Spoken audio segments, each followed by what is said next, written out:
The Smart Kids and the Hacker Wolf Chapter 1. The warning, the morning light filtered through the smart windows of apartment 7B, casting soft geometric patterns across the minimalist living room. The automated blinds had opened precisely at 7 o'clock, as they did every morning, responding to the circadian rhythm settings programmed into the home's central AI system. Mother Goat stood in the kitchen, her hooves clicking softly against the heated tile floor as she prepared breakfast for her 7 children. The coffee maker hummed its familiar tune, synchronized with the toaster and the protein synthesizer, all working in perfect harmony. She glanced at her kids, gathered around the holographic dining table, their young faces illuminated by the soft blue glow of their individual screen projections. "Children," Mother Goat said, her voice carrying that particular tone that made all 7 kids look up from their devices simultaneously. "I need to speak with you about something very important." The oldest, Greta, swiped her homework projection aside. "What is it, Mom?" Mother Goat set down the steaming cup of synth coffee and walked to the center of the room, where the main control panel glowed softly in the wall. With a gentle tap of her hoof, she activated the apartment's security interface. A 3-dimensional display materialized in the air, showing every access point to their home. The front door with its biometric scanner, the service entrance with its delivery drone port, the windows with their pressure sensors, and most importantly, the digital access system that controlled it all. "I have to go to the central market server today," Mother Goat explained, her eyes moving from one child to the next. "The quarterly data harvest is happening, and as you know, I'm the lead encryption specialist for the agricultural sector. I'll be gone most of the day, possibly until after sunset." "We know, Mom," said Klaus, the second oldest, already looking slightly bored. "You told us yesterday." "Yes, I did," Mother Goat replied patiently. "But what I need to emphasize today is the security protocol. While I'm gone, you must not, and I cannot stress this enough, you must not open the door to anyone. Not physically, not digitally, not through any access point whatsoever." The youngest, little Pip, tilted his head curiously. "Not even if they say they're from the maintenance service?" "Not even then," Mother Goat confirmed, kneeling down so she was at eye level with Pip. "If there were any scheduled maintenance, it would show up in our home system calendar, which there isn't. Anyone who comes to this door unexpectedly is not to be trusted." Marta, who was always the practical one, raised her hand slightly. "What about the app, Mom? What if someone tries to access through the remote system?"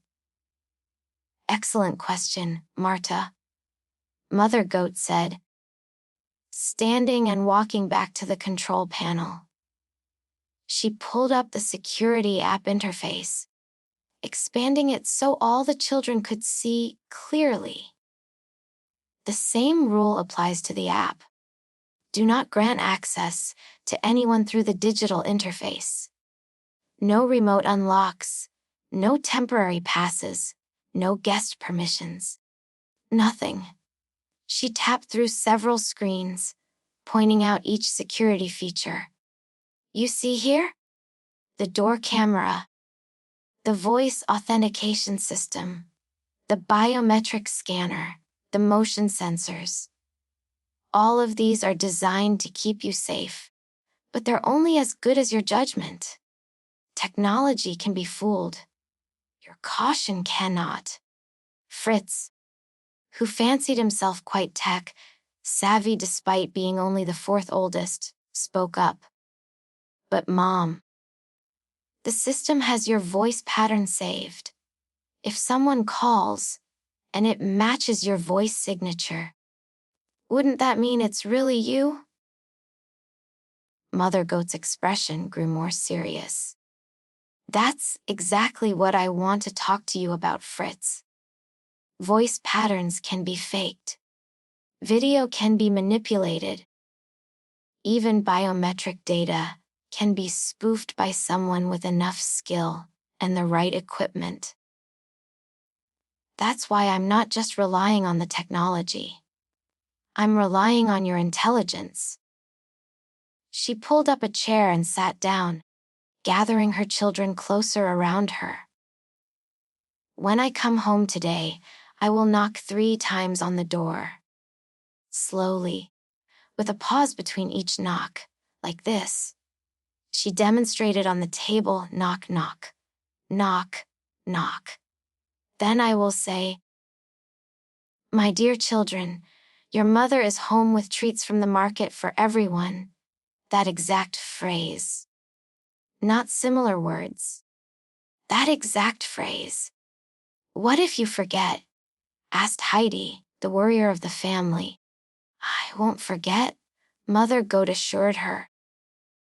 "I'm programming it into my reminder system right now." She pulled out her personal device and began typing. "But more than that, I'm trusting you 7 to be smart. You're all intelligent kids. Greta, you're already studying advanced algorithms. Klaus, you understand network security better than most adults. Marta, your logical reasoning is exceptional. Fritz, you know hardware inside and out. Heidi, your attention to detail is remarkable. Sanja, you can spot inconsistencies that others miss. And Pip, you have instincts that are surprisingly sharp for someone so young." She looked at each of them in turn. "I'm not just telling you to follow orders blindly. I'm asking you to think critically. If something feels wrong, it probably is wrong. If someone tries to get you to open the door, and you have even the slightest doubt, don't do it. Wait until I get home." "But what if it really is an emergency?" Sanja asked quietly. "What if the building is on fire or something?" Mother Goat nodded, appreciating the question. "The building has automated emergency systems. If there's a fire, the sprinklers activate automatically, and the emergency services are notified within seconds.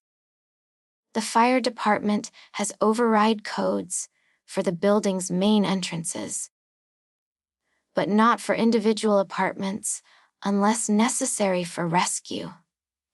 And if they need to get in for a rescue, they have the equipment to override the locks. They don't need you to open the door voluntarily." She stood and walked to the window, looking out over the sprawling smart city below. The morning traffic drones were beginning their rush, hour dance, weaving between buildings in precisely calculated patterns. Solar panels on every rooftop glinted in the morning sun, feeding power into the massive grid that kept the entire metropolis humming. "The world out there is full of wonderful things," Mother Goat said softly. "But it's also full of dangers. People who would take advantage of your youth, your trust, your innocence. I don't say this to scare you, but to prepare you. You're safe here as long as you stay alert and remember what I've taught you." She turned back to face them. There are predators in this digital age, just as there were in the old world. They've just evolved different methods. Instead of claws and teeth, they use code and deception. Instead of hunting in forests, they hunt in networks. And they're very, very good at what they do. Greta stood up, her expression determined. "We understand, Mom. We won't open the door for anyone. We'll wait for your knock and your exact words. And if we're not sure," Klaus added, "we'll wait until you get home, even if it takes all night." Mother Goat smiled, feeling a warmth in her chest. That's my children. Smart, careful, and working together. That's all I ask. She glanced at the clock projected on the wall. I need to leave in 15 minutes. Let's go over the house rules one more time, shall we? The children groaned good-naturedly, but they gathered around as Mother Goat pulled up the household protocol list on the main screen. Rule 1. She began. No opening the door or app access for anyone. They caroused together. Rule 2. Stay together in the main living areas. No one goes off alone where others can't see them. Marta recited. Rule 3. No tampering with the security systems or trying to improve them. Fritz said with a slight grin. Knowing this rule had been added specifically because of his tendency to tinker. Rule 4. Emergency contacts are pre-programmed, Heidi said. Fire, police, medical, and Mom's work number. We only use them for real emergencies. Rule 5. If anything seems wrong or suspicious, document it with the security cameras and wait for Mom. Sanja added. And Rule 6. Little Pip jumped up excitedly. Look after each other and be kind. Mother Goat laughed and ruffled the fur on Pip's head. Exactly right. All of you. She walked to the coat closet and pulled out her professional jacket. The one with the encryption specialist badge embedded in the fabric. It shimmered slightly as the embedded circuits activated, syncing with her personal devices. Her work bag hovered obediently beside her, its anti-grav system keeping it at perfect carrying height. Greta, you're in charge while I'm gone, Mother Goat said, fastening her jacket. But that doesn't mean you boss everyone around. It means you're responsible for making sure everyone follows the rules and stays safe. Can you do that? Yes, Mom, Greta replied seriously. I promise. Mother Goat went to each of her children in turn, giving them each a hug and a gentle touch on the head. I love you all very much. I'm counting on you to be smart and safe today. We love you too, Mom, they said in various forms and volumes. She walked to the door, then paused with her hoof on the handle. She turned back one more time. Remember 3 knocks. Slow and deliberate. Then the exact phrase, my dear children. Your mother is home with treats from the market for everyone. If you don't hear exactly that, don't open this door. Understood. Understood? 7 voices replied in unison. Mother Goat nodded, satisfied. She placed her hoof on the biometric scanner, and the door's locks disengaged with a soft series of clicks and whirs.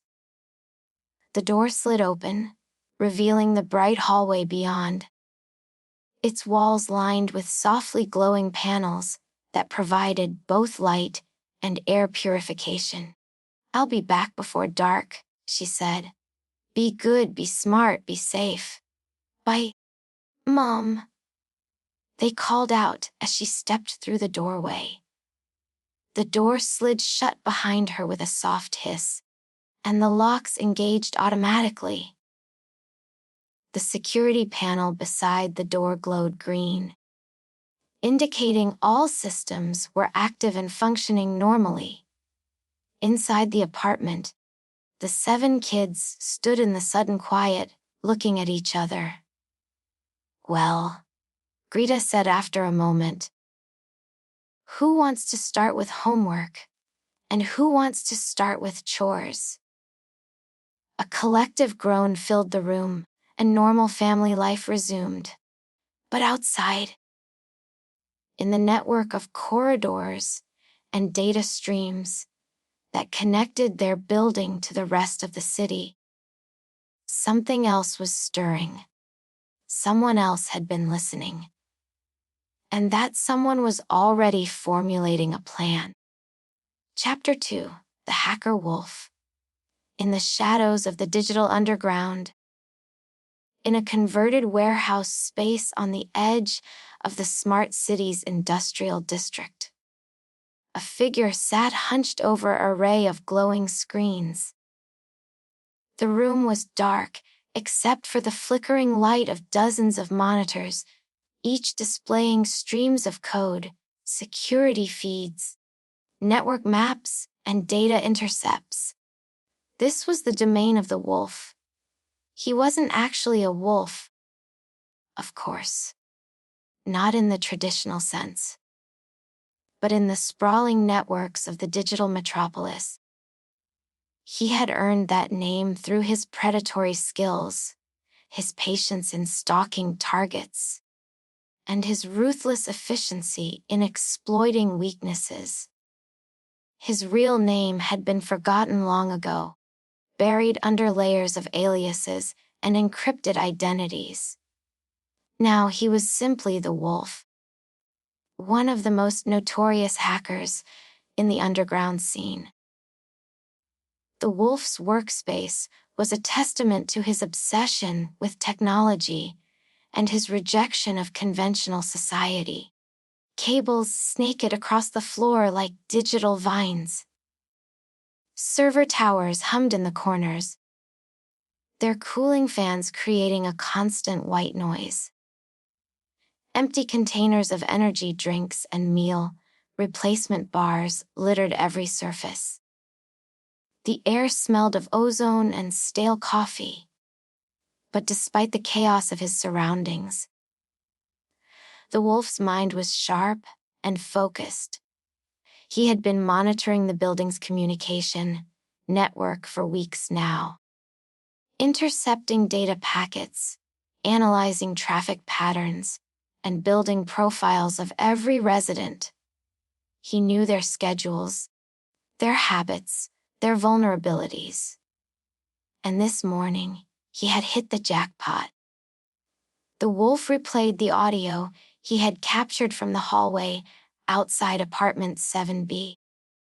The building's secure network had been laughably easy to penetrate. A few back doors in the maintenance system. Some social engineering on a careless building manager. And he had access to every camera and microphone in the common areas. Mother Goat's voice played through his speakers. "My dear children, your mother is home with treats from the market for everyone." He listened to it again, his fingers flying across his keyboard as he ran the audio through his analysis software. The program dissected the waveform, identifying pitch, tone, cadence, and dozens of other vocal characteristics. Within seconds, a detailed voice profile appeared on one of his screens. "Perfect," the Wolf muttered to himself, a grin spreading across his scarred face. "Absolutely perfect." He had been casing this particular building for a reason. It was in one of the wealthier districts of the smart city, which meant the residents had money and valuable data. But more than that, it was a building full of overconfident people who believed their expensive security systems made them invulnerable. They relied too heavily on technology and not enough on common sense. That made them perfect targets. The wolf had already identified several promising apartments, but 7B had caught his attention for a specific reason. The mother was a single parent, which meant regular, predictable absences. 7 children, which meant chaos and distraction. And most importantly, the mother worked as an encryption specialist, which meant she likely had access to high-value data and possibly even cryptocurrency wallets or trade secrets. He had watched her leave this morning, her children gathered at the window waving goodbye. 7 little kids, all alone in an apartment full of valuables and connected devices. Like lambs to the slaughter, the wolf said, his grin widening. Or should I say, kids to the wolf. He found his own joke amusing and chuckled as he began setting up his equipment. The plan was simple, elegant, and had worked dozens of times before. He would call the apartment using a spoofed number, use his voice modulation software to mimic the mother's voice, convince the kids to let him in remotely. And then he'd have access to everything. Their devices, their data, their mother's work files. All of it would be his. The beauty of modern technology, the wolf thought, was that you didn't need to physically break into a place anymore. You just needed to break into the system. And once you were in the system, the doors opened themselves. He pulled up the building's resident directory on one of his screens. Apartment 7B, registered to one Greta Goat. No. Wait, that was the daughter. He scrolled further. The mother's name was Miriam Goat. Occupation listed as encryption specialist.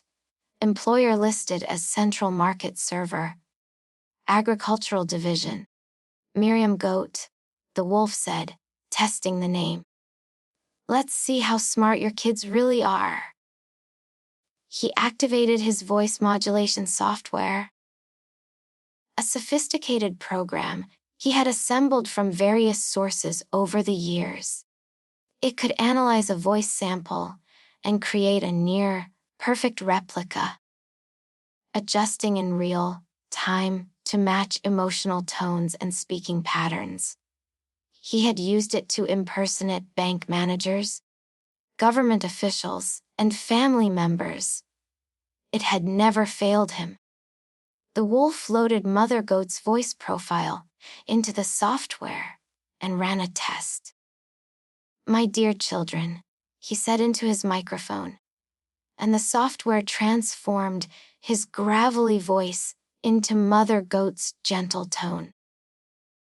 "Your mother is home with treats from the market for everyone."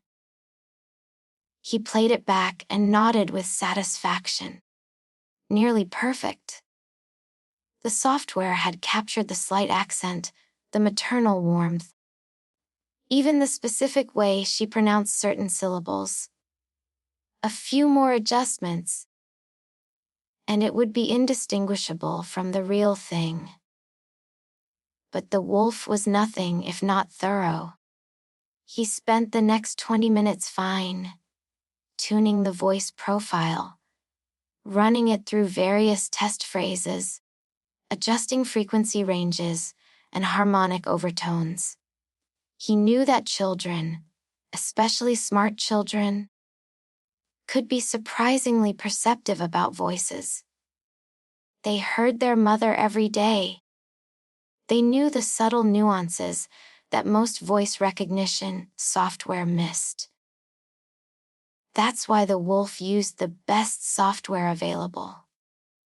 Some of it he had bought on the dark web. Some of it he had stolen from corporate research labs. And some of it he had written himself, painstakingly coded over years of trial and error. Finally satisfied, he leaned back in his chair and cracked his knuckles. The time was 10:47 a.m. Mother Goat had left around 7:30. Which meant she'd been gone for a little over 3 hours. The kids would be getting restless by now, perhaps a bit bored, their guards starting to slip. Perfect timing. The wolf pulled up the apartment's contact information. Like most modern smart homes, 7B had a primary communication hub that could receive calls, messages, and video chats. All he needed to do was dial the number, and he'd be connected directly to their home system. His fingers hovered over the keyboard for a moment. He always felt a little thrill at this point, right before the con began. It was the rush of the hunt, the anticipation of the victory. Once he was inside their system, he'd have access to everything: bank accounts, personal files, security codes, network access. The entire digital life of the goat family would be laid bare before him. And if he was really lucky, Mother Goat's work credentials might be stored on her home system. Corporate encryption keys were worth a fortune on the black market. He could retire for a year on what those would bring. The wolf smiled and initiated the call. On one of his monitors, he watched the connection request being sent through the network, bouncing through several proxy servers to hide his location. The screen showed the signal being received by apartment 7B's communication hub. Inside the apartment, an alert chimed softly.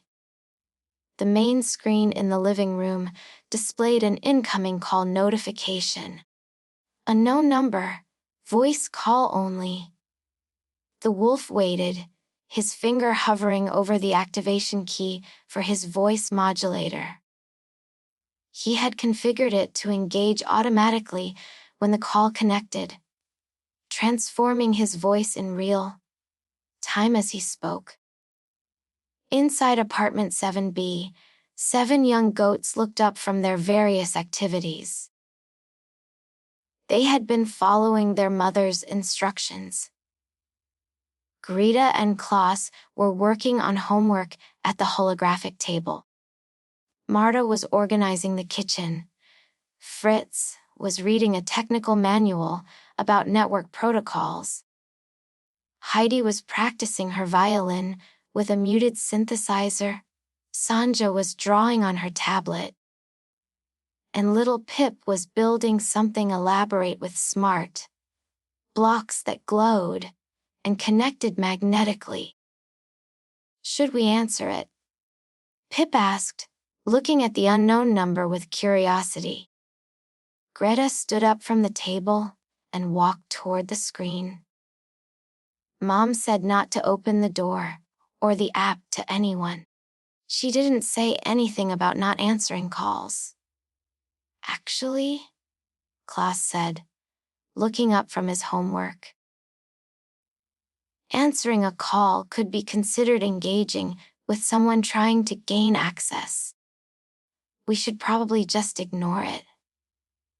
But what if it's important? Heidi worried, setting down her violin. What if it's the school or something?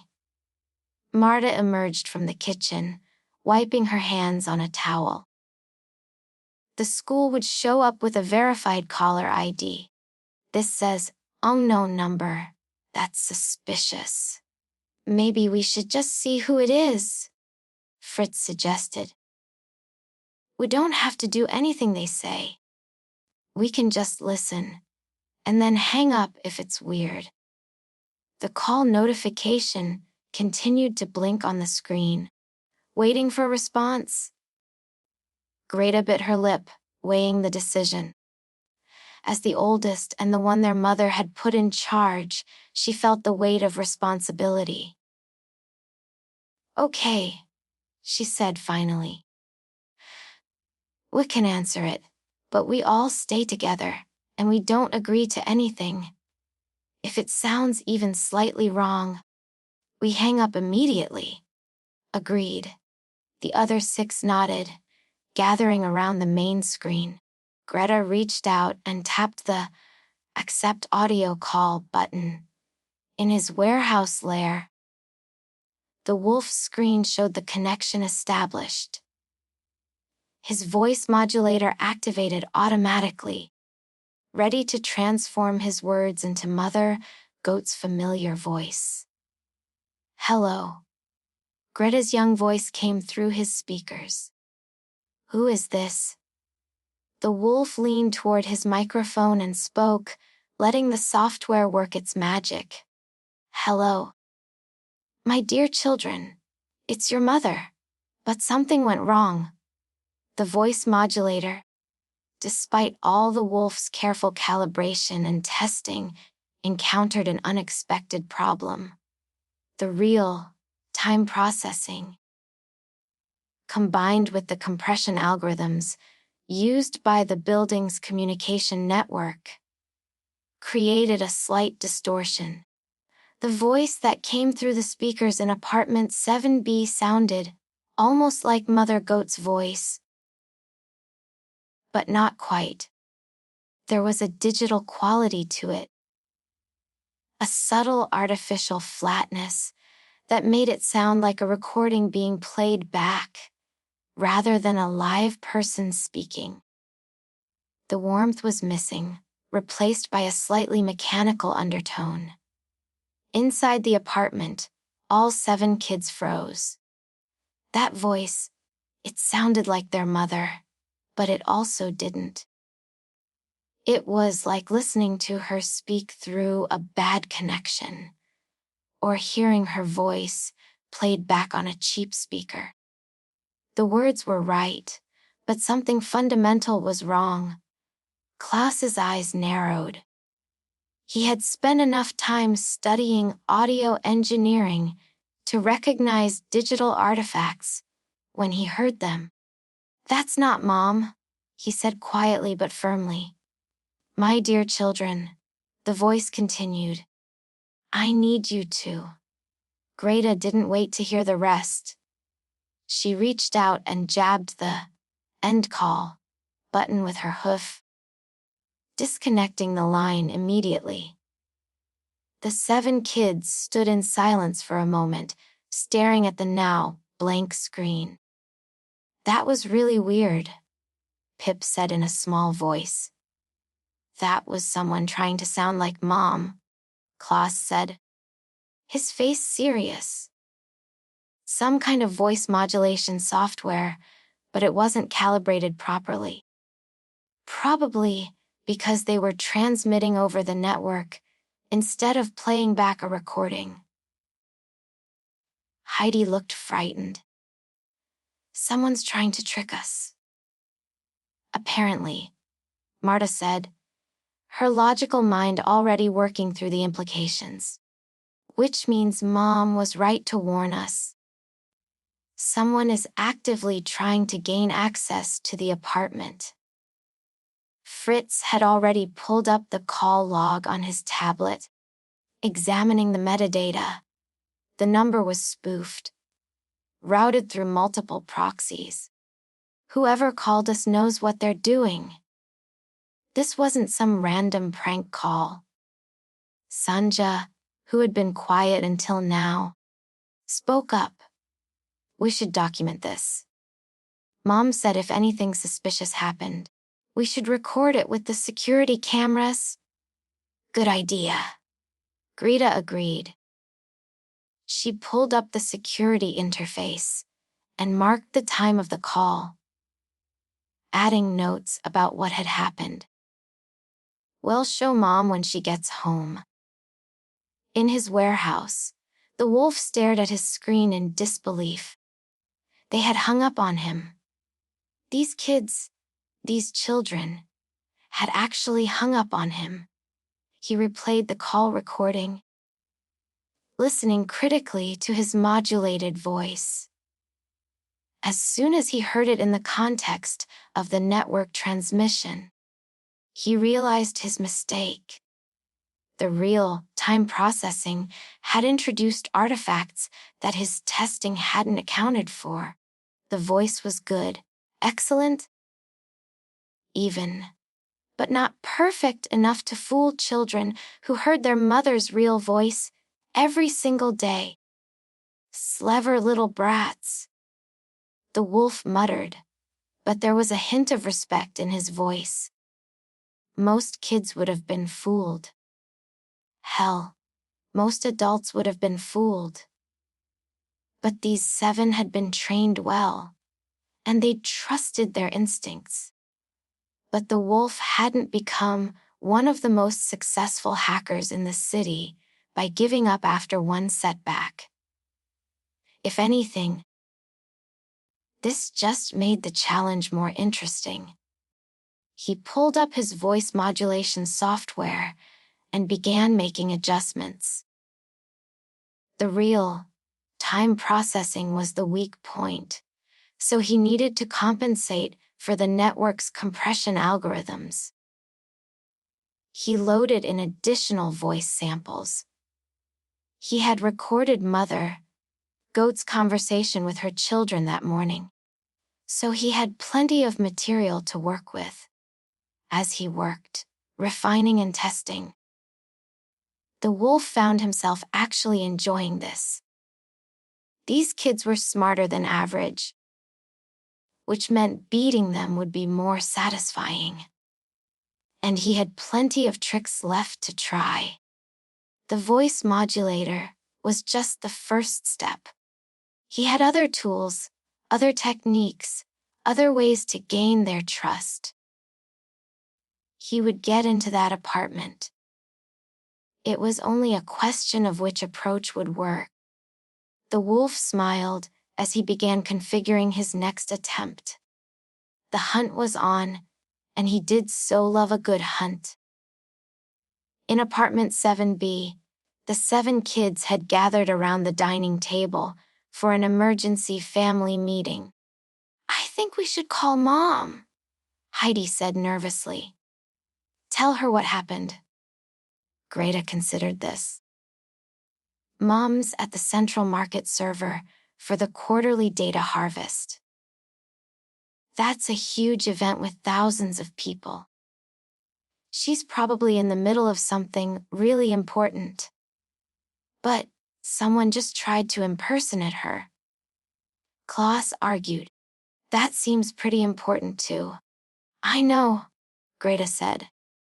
But Mom also told us she trusted us to be smart and handle things while she was gone. She'll be home before dark. That's only... She checked the clock on the wall. About 7 more hours. We can last 7 hours. Unless whoever that was tries something else, Fritz pointed out. If they were sophisticated enough to use voice modulation software, they're probably not going to give up after one failed attempt. Marta, ever practical, stood up and walked to the control panel. Then we increased security. Fritz, you said you've been studying the apartment's security protocols. What can we do to make ourselves safer? Fritz brightened at being asked for his technical expertise. Well, first, we can enable the maximum security setting on the door. That requires biometric confirmation from a registered resident for any access. No remote unlocks at all. do it, Greta said. Fritz tapped through the security interface, enabling the highest level of protection. Don't.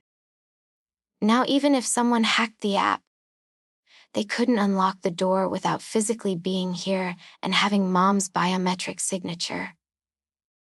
What else? Klaus asked. What can set the system to record all communications, video and audio? That way if they try to contact us again, we'll have a complete record, Fritz continued. Also done, Marta said, already implementing the setting. We should probably stay away from the windows too, Sanja suggested quietly. If someone is watching the apartment, we don't want to give them information about what we're doing. Good thinking? Greta agreed. Everyone stay in the interior rooms. Living room and kitchen only. No one goes near the windows unless absolutely necessary. Little Pip raised his hand like he was in school. What if we need to go to the bathroom? That has a window. Then someone goes with you and keeps the shade closed, Greta said. Nobody goes anywhere alone. We stay together. The 7 kids looked at each other, a mixture of nervousness and determination on their young faces. They were scared, yes, but they were also ready. Their mother had prepared them for this. She had trusted them to be smart and careful. They wouldn't let her down. Okay, Greta said, standing up with a posture that tried to project confidence. Here's the plan. We continue with our normal routine: homework, chores, lunch, quiet activities. But we stay together. We keep the security at maximum, and we don't respond to any more communications unless we're absolutely certain it's Mom, and when she gets home and gives us the proper signal. 3 slow knocks and the exact phrase. We'll tell her everything that happened. Sounds good to me, Klaus said. The others nodded in agreement. They tried to return to their various activities, but there was a tension in the air now that hadn't been there before. They were no longer just 7 kids, spending a day at home. They were 7 kids under siege, defending their castle against an invisible enemy. And somewhere out there in the digital darkness, the wolf was preparing his next attack. Chapter 3, The Perfect Disguise. The wolf sat back in his chair and stretched, his vertebrae popping after hours of hunched concentration over his keyboards. The morning had turned into early afternoon, and the light filtering through the grimy windows of his warehouse had shifted from pale yellow to harsh white. He had spent the last 2 hours completely rebuilding his approach. The failed voice call had been a wake-up call. These kids were too well trained to fall for a simple audio trick. He needed something more sophisticated, more convincing, something that would bypass their skepticism entirely. On his main monitor, he had pulled up everything he could find about Miriam Goat. Her work profile, her social media presence, her shopping habits, her communication patterns. He had even hacked into her personal calendar and email account. Surprisingly easy. Given that she was supposed to be an encryption specialist, people were always so much less careful with their personal security than their professional security. But it was the voice that had been the problem. The wolf had finally identified the issue. His real time modulation software was introducing a phase delay that human ears could detect, even if they couldn't consciously identify what was wrong. The voice sounded artificial because it was being processed in real time, and that processing created imperceptible gaps and distortions. The solution was elegant. Record the messages using his modulation software, then play them back during the call. That would eliminate the real time processing artifacts.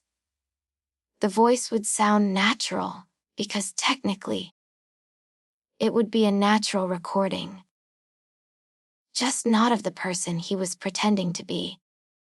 The wolf opened his audio editing suite and began crafting his messages. He had analyzed Mother Goat's speech patterns extensively. She had a tendency to start sentences with, "Now then." When giving instructions, she often said, "My dears," or "My dear children," when addressing her kids collectively. She spoke with a gentle but firm tone, never quite pleading but also never harsh. He recorded dozens of short phrases using his voice modulator, then stitched them together in his audio editor, carefully matching tones and removing any obvious splice points. The software was good, but his own ear for detail made it perfect. He adjusted pitch curves, added natural breathing sounds, even inserted the slight click that Mother Goat's tongue made sometimes when she spoke. After an hour of meticulous work, he had a collection of pre-recorded messages that sounded absolutely authentic. No digital artifacts, no processing delays, just Mother Goat's voice, saying exactly what he wanted her to say.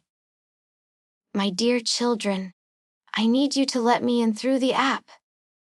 I've forgotten my biometric key fob. Now then, I need you to open the door remotely. There's been a little emergency, and I can't use the normal entry. Please, my dears, I need to access the apartment system from here. Can you grant me remote access?" The wolf played them back, critically analyzing each one. They were perfect. Even the most suspicious listener would have no reason to doubt these were genuine recordings of Mother Goat's voice. He smiled with satisfaction and leaned back, interlacing his fingers behind his head. This was going to work. He could feel it. But voice alone wouldn't be enough. The kids had already shown they were cautious and intelligent. They would want verification, and in a world of smart homes and connected devices, that meant they would check the door camera.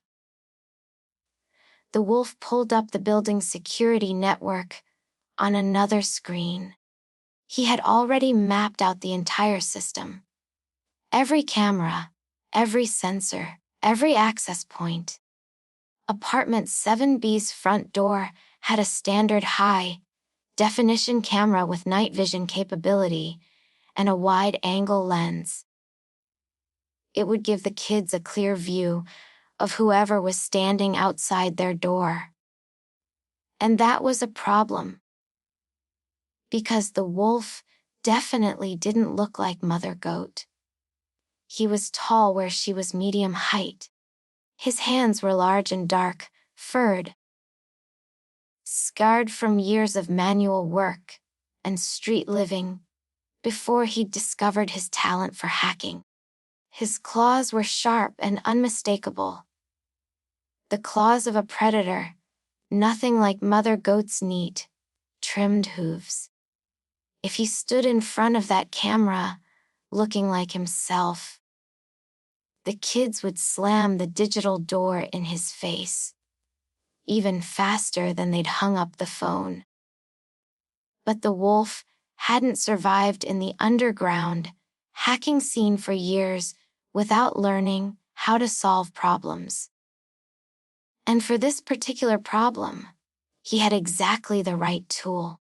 He rolled his chair over to a storage locker in the corner of his warehouse and pulled out a sleek black case. Inside, nestled in custom foam padding, was a pair of AR gloves, augmented reality haptic gloves that could overlay digital images onto the real world. But these weren't ordinary AR gloves. The wolf had modified them extensively, adding custom software that could fool security cameras. The gloves didn't just overlay images for the wearer to see. They could inject false visual data directly into a camera's feed, replacing what the camera actually saw with whatever image the wolf wanted to display. It was a sophisticated hack that exploited the way modern security cameras process data. Before the image reached the recording system or the display screen, it passed through several layers of digital processing. Compression algorithms, enhancement filters, motion detection software.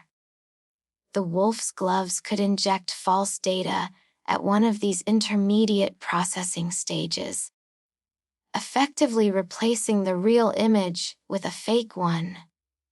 To anyone watching the camera feed, it would look completely real. The metadata would be correct, the timestamp would be accurate, and there would be no obvious signs of tampering. The camera would swear it was showing a genuine, unaltered image. But the image would be a lie. The wolf carefully slipped on the AR gloves. They fit perfectly. He'd spent months calibrating them to his hands. The interior surfaces were lined with haptic sensors that could detect the slightest movement, while the exterior appeared to be made of simple black fabric. He activated them with a gesture, and his fingers tingled as the glove systems came online. On one of his monitors, a configuration interface appeared, showing a three-dimensional model of his hands. Now came the artistic part.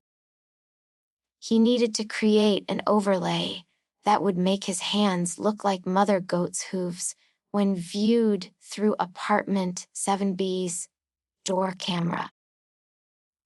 The wolf pulled up reference images from the security footage he'd captured earlier. He had several clear shots of Mother Goat's hooves, their shape, their color, even the pattern of the short white fur that covered them. He imported these images into his overlay software and began constructing a three-dimensional model. The software was designed for this exact purpose. It analyzed the reference images, created a wireframe model, then generated a realistic skin texture. The wolf fine-tuned the details, the slight wear on the edges of the hooves, the way the fur caught the light, even the small scar on her left hoof from some long-ago injury. It took another hour of careful work, but when he was finished, he had a perfect digital replica of Mother Goat's hooves overlaid onto his own hands. He tested it by holding his hands up to his webcam and checking the feed on his monitor. Perfect. His large, dark, clawed hands had completely disappeared, replaced by delicate white hooves that looked absolutely authentic. He adjusted the glove's settings, programming them to specifically target the security camera outside apartment 7B. The gloves would detect when they were in range of that particular camera and automatically activate the overlay. To anyone watching the feed, it would look exactly like Mother Goat was standing at the door. The wolf stood up and paced around his warehouse, thinking through the entire plan step by step. He would go to the building, use his hacked access credentials to get into the main lobby, then take the elevator to the 7th floor. He would approach apartment 7B's door, making sure his hands were clearly visible to the camera. Then he would use his pre-recorded voice messages to call the apartment through the door's intercom system. The kids would hear their mother's voice, perfect, without any digital artifacts, asking to be let in. They would check the door camera and see their mother's familiar white hooves. Every piece of verification they could possibly want would check out. Voice it authentic. Visual authentic. Location correct. She was outside their own front door, after all. They would have no reason to suspect anything was wrong. And once they unlocked the door, either physically or through the app, the wolf would be inside. Game over. He checked the time, 20:17 p.m. Mother Goat wouldn't be home until after dark, she'd said so herself. That gave him hours to work with. Even if the kids were suspicious and tried to call their mother to verify, she was at a major event with thousands of people. She might not even have her personal device readily accessible. The wolf gathered his equipment, the AR gloves, a tablet loaded with his pre-recorded messages and door camera hacking tools, and a small bag of additional electronics in case he needed to manually override any systems. He dressed in dark, nondescript clothing and pulled a hood over his head. Just another anonymous figure in the smart city. Before he left, he did one final check of his systems. The AR gloves were calibrated and ready. The pre-recorded messages were loaded and tested. His access credentials for the building were active. His proxy routes were established to hide his digital trail. Everything was perfect. The wolf smiled. A predator's smile, all teeth and confidence. Those 7 little kids thought they were safe behind their locked door and their security systems. They thought they could outsmart him just because they detected his first clumsy attempt. But they had no idea who they were dealing with. The wolf had been breaking into secure systems since before most of them were born. He had tricked corporate executives, government officials, and security experts. 7 children, no matter how clever, were not going to stop him. He grabbed his tablet and headed for the door of his warehouse. Time to pay the goat family a visit. Meanwhile, in apartment 7B, the 7 kids were trying to maintain some semblance of normalcy. Despite the tension that had settled over their home like a fog, Greta had organized everyone into a rotation system. 2 kids worked on homework at any given time, while 2 others did chores, 2 played quiet games, and 1 kept watch on the security monitors. They switched every hour so no one got too bored or too anxious. Currently, Klaus and Marta were on security duty, seated at the main control panel with the various camera feeds displayed before them. The building had cameras in all the common areas: the lobby, the hallways, the elevator banks. They had set the system to alert them if anyone approached their floor. "This is kind of exciting," Klaus whispered to Marta, though his tone suggested he found it more stressful than exciting. "Like we're secret agents defending the base." Marta replied noncommittally, her eyes scanning the feeds. "Except in movies, the heroes always know what the bad guy looks like. We don't even know who we're watching for." "True," Klaus admitted. "Could be anyone in the building. Could be someone who doesn't even live here." Marta zoomed in on the elevator camera feed. An elderly couple was riding up, chatting about groceries. She tracked them as they exited on the 4th floor and headed to their apartment. Normal. Innocent. "How do you think they tried to fake Mom's voice?" Klaus asked, more to break the silence than because he expected an answer. "Probably voice modulation software," Marta said. "There are programs that can analyze a voice sample and recreate it. We studied them in my digital media class last semester." "But how would they get a sample of Mom's voice?" Marta pointed at one of the screens, showing the hallway outside their apartment. "There's a camera and microphone right there. If someone hacked the building's security system, they could record anyone who walked past. Mom left this morning and probably said goodbye to us at the door. They could have recorded that." Klaus felt a chill run down his spine.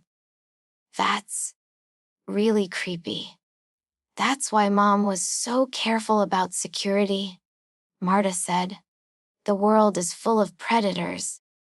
They just use different tools now." In the living room, Fritz was reading his technical manual while supposedly keeping an eye on Pip, who was building an elaborate castle with his smart blocks. The blocks glowed different colors and emitted soft chimes when they connected, creating a gentle musical background. "Fritz," Pip asked suddenly, his young voice uncertain. "Yeah, buddy. Are we in danger?" Fritz set down his manual and looked at his youngest brother. Pip was only 6 years old, barely old enough to really understand what was happening. But he was a smart kid, and he deserved an honest answer. "I don't think so," Fritz said carefully. "Someone tried to trick us, but they didn't succeed. We're safe inside the apartment with all the locks engaged. The security system is working, and we're all being careful. But what if they try again? Then we'll be ready," Fritz said with more confidence than he felt. "We know what to watch for now, and we've got each other. 7 against 1 is pretty good odds." Pip seemed satisfied with this answer and returned to his building project. But Fritz noticed that his hands were shaking slightly as he placed the blocks. In the kitchen, Heidi was practicing her violin, or rather, practicing the finger movements on her muted synthesizer. No sound came out, but the motion of playing soothed her nerves. Beside her, Sanja was sketching in her tablet, though her drawings had taken on a darker tone than usual. Instead of her typical cheerful animals and landscapes, she was drawing the apartment from different angles, almost like security diagrams. "Do you think Mom knew this would happen?" Heidi asked quietly. Sanja looked up from her tablet. "What do you mean?" "I mean, the way she warned us this morning. It was so specific. 3 knocks, the exact phrase. Don't trust anyone. It's like she knew someone would try something. Sanja considered this. Maybe she didn't know for sure, but she suspected it was possible. Mom's really smart about security stuff. It's literally her job. I guess I just never thought about us being targets, Heidi said, her fingers continuing their silent practice. We're just kids. What would anyone want with us? Access to Mom's work files, probably, Sanja replied. Or just regular burglary stuff. Rich neighborhood, nice apartment, expensive electronics. We're actually pretty obvious targets when you think about it. This did not make Heidi feel better, and Sanja seemed to realize it. But we're being smart about it. Sanja added quickly. We didn't fall for the trick. And we're staying safe. Mom will be home in a few hours. And then we can tell her everything, and she'll know what to do. Heidi nodded, trying to draw comfort from this. Just a few more hours. They could handle a few more hours. Greta stood at the window, despite her own rule about staying away from them, and looked out at the smart city sprawling below. The afternoon sun glinted off solar panels and glass towers. Delivery drones zipped between buildings like mechanical birds. Everything looked so normal, so safe. But somewhere out there, someone was planning to hurt them. Someone had already tried once and would probably try again.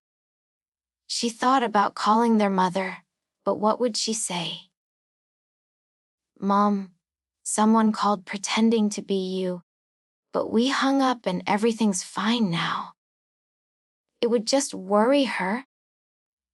And there was nothing she could do from the central market server anyway. Better to wait until she got home and could deal with the situation properly. Greta turned away from the window and checked the time. 2:34 p.m.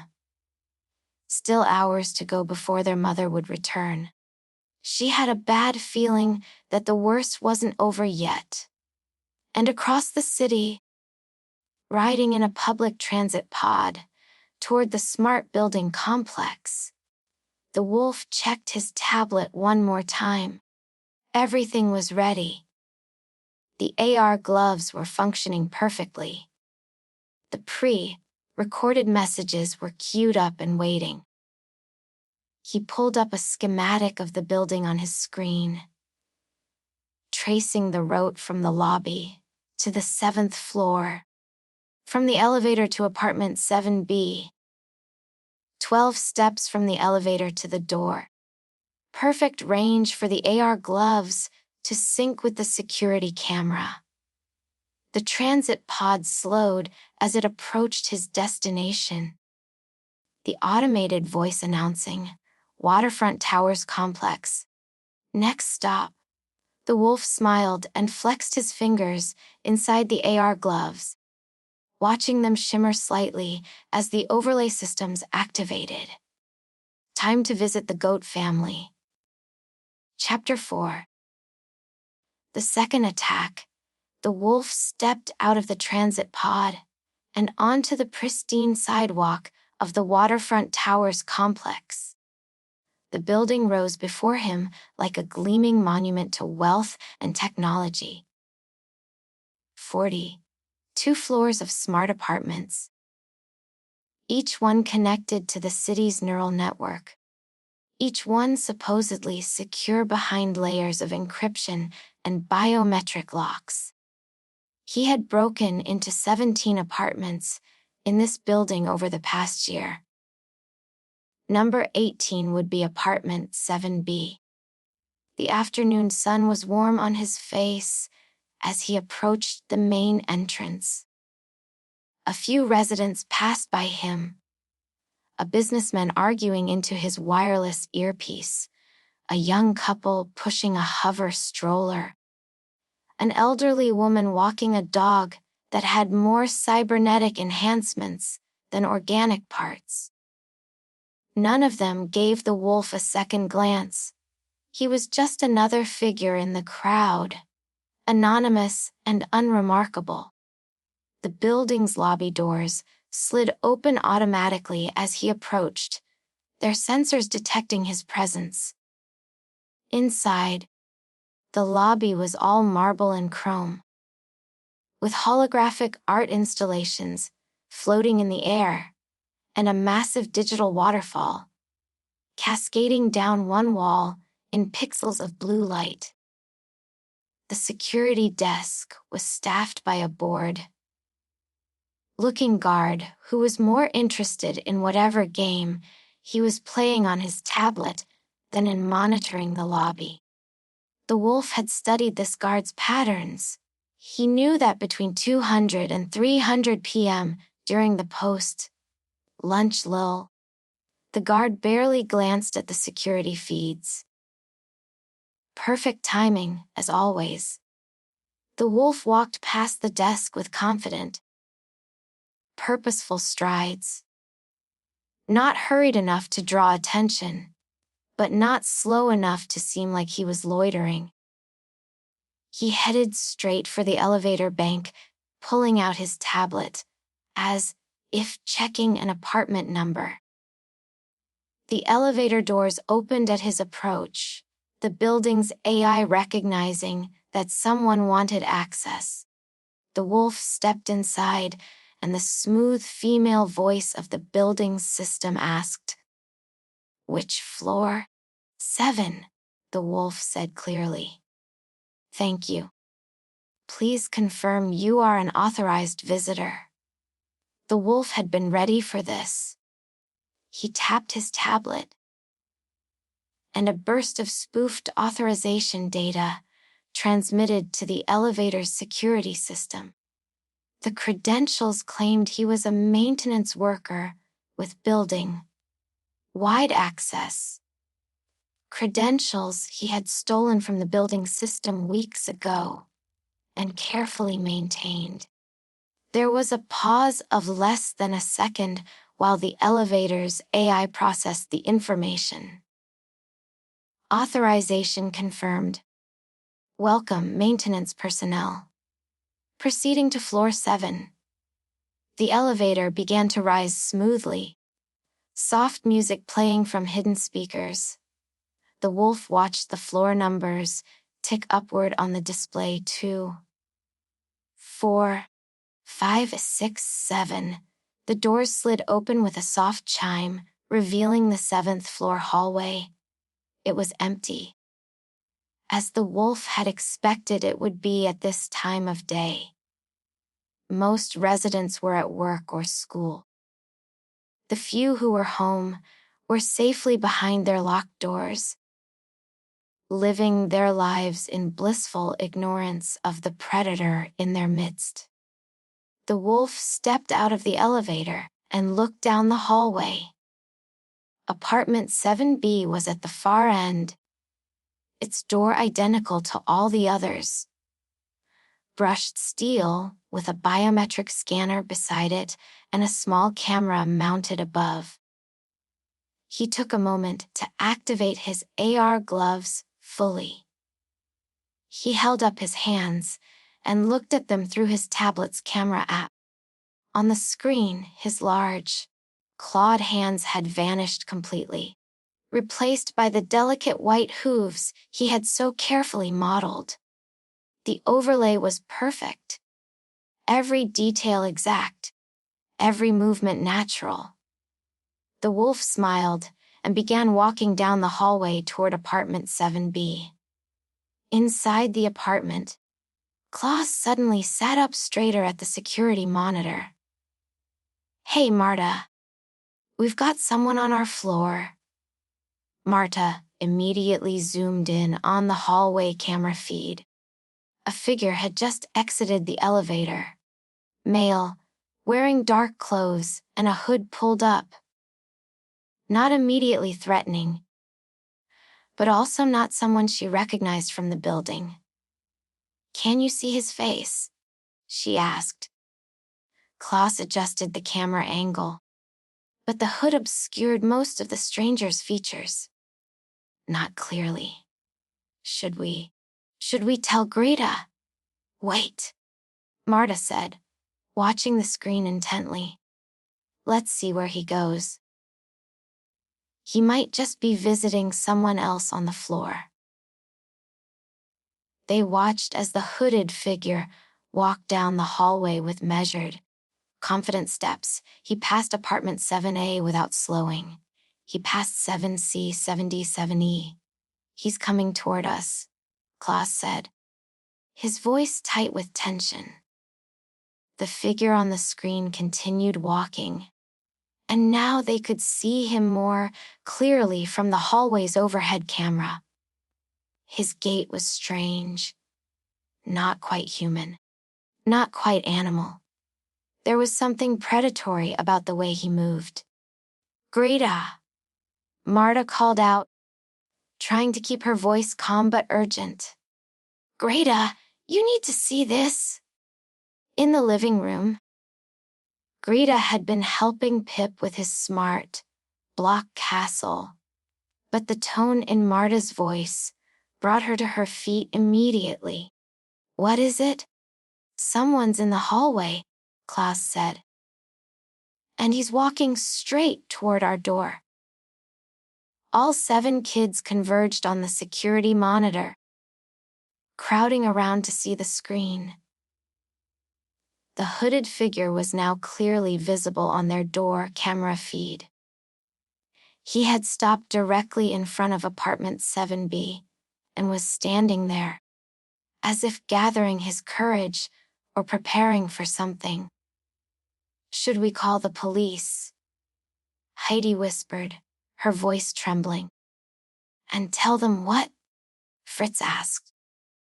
"That someone is standing in a public hallway. That's not illegal, but it's suspicious," Sanja argued. "Especially after the weird phone call this morning." Greta made a decision. "We document everything, Fritz. Make sure the security system is recording all of this." Klaus. "Watch the other camera angles. Make sure he's alone, and this isn't some kind of coordinated thing. Everybody else, stay back from the door and stay quiet." The kids scrambled to follow her instructions. Fritz's fingers flew over his tablet, confirming that all security cameras were recording and backing up to the cloud storage. Klaus pulled up multiple camera feeds, scanning the hallway, the stairwell, the elevator bank for any sign of accomplices. On the screen, the hooded figure slowly raised his hands toward the door camera. It looked like he was about to knock, but he didn't knock. Instead, he just held his hands up, palms facing the camera, as if presenting them for inspection. And that's when the wolf activated the AR gloves camera, spoofing protocol. In his warehouse hours earlier, he had programmed the gloves to specifically target apartment 7B's door camera. Now, as the gloves detected the camera's wireless signature, they began transmitting false visual data directly into the camera's processing stream. The image that appeared on the security monitor inside apartment 7B showed exactly what the wolf wanted the kids to see. Familiar white hooves, held up in a non-threatening gesture. Mother goat's hooves, unmistakable and authentic looking. Inside the apartment, 7 young goats stared at the screen in confusion. Those look like Mom's hooves," Pip said uncertainly. "But that can't be Mom," Klaus insisted, pointing at the rest of the figure on the screen. Look at the body shape. Look at the posture. That's not her. Marta leaned closer to the screen, her analytical mind working overtime. The hooves look right, though. The color is perfect. Even that little scar on the left one. How could someone fake that? Maybe it's not fake. Heidi suggested hopefully. Maybe Mom came home early. Maybe something happened at work, and she came back. Greta shook her head slowly, never taking her eyes off the screen. If it was Mom, she would have called us to let us know. She wouldn't just show up without warning. And she definitely wouldn't be wearing a hood pulled up like that. Outside the door, the wolf lowered his hands and reached for the intercom button beside the door. This was the critical moment. He tapped his tablet with one finger, activating the first pre-recorded message.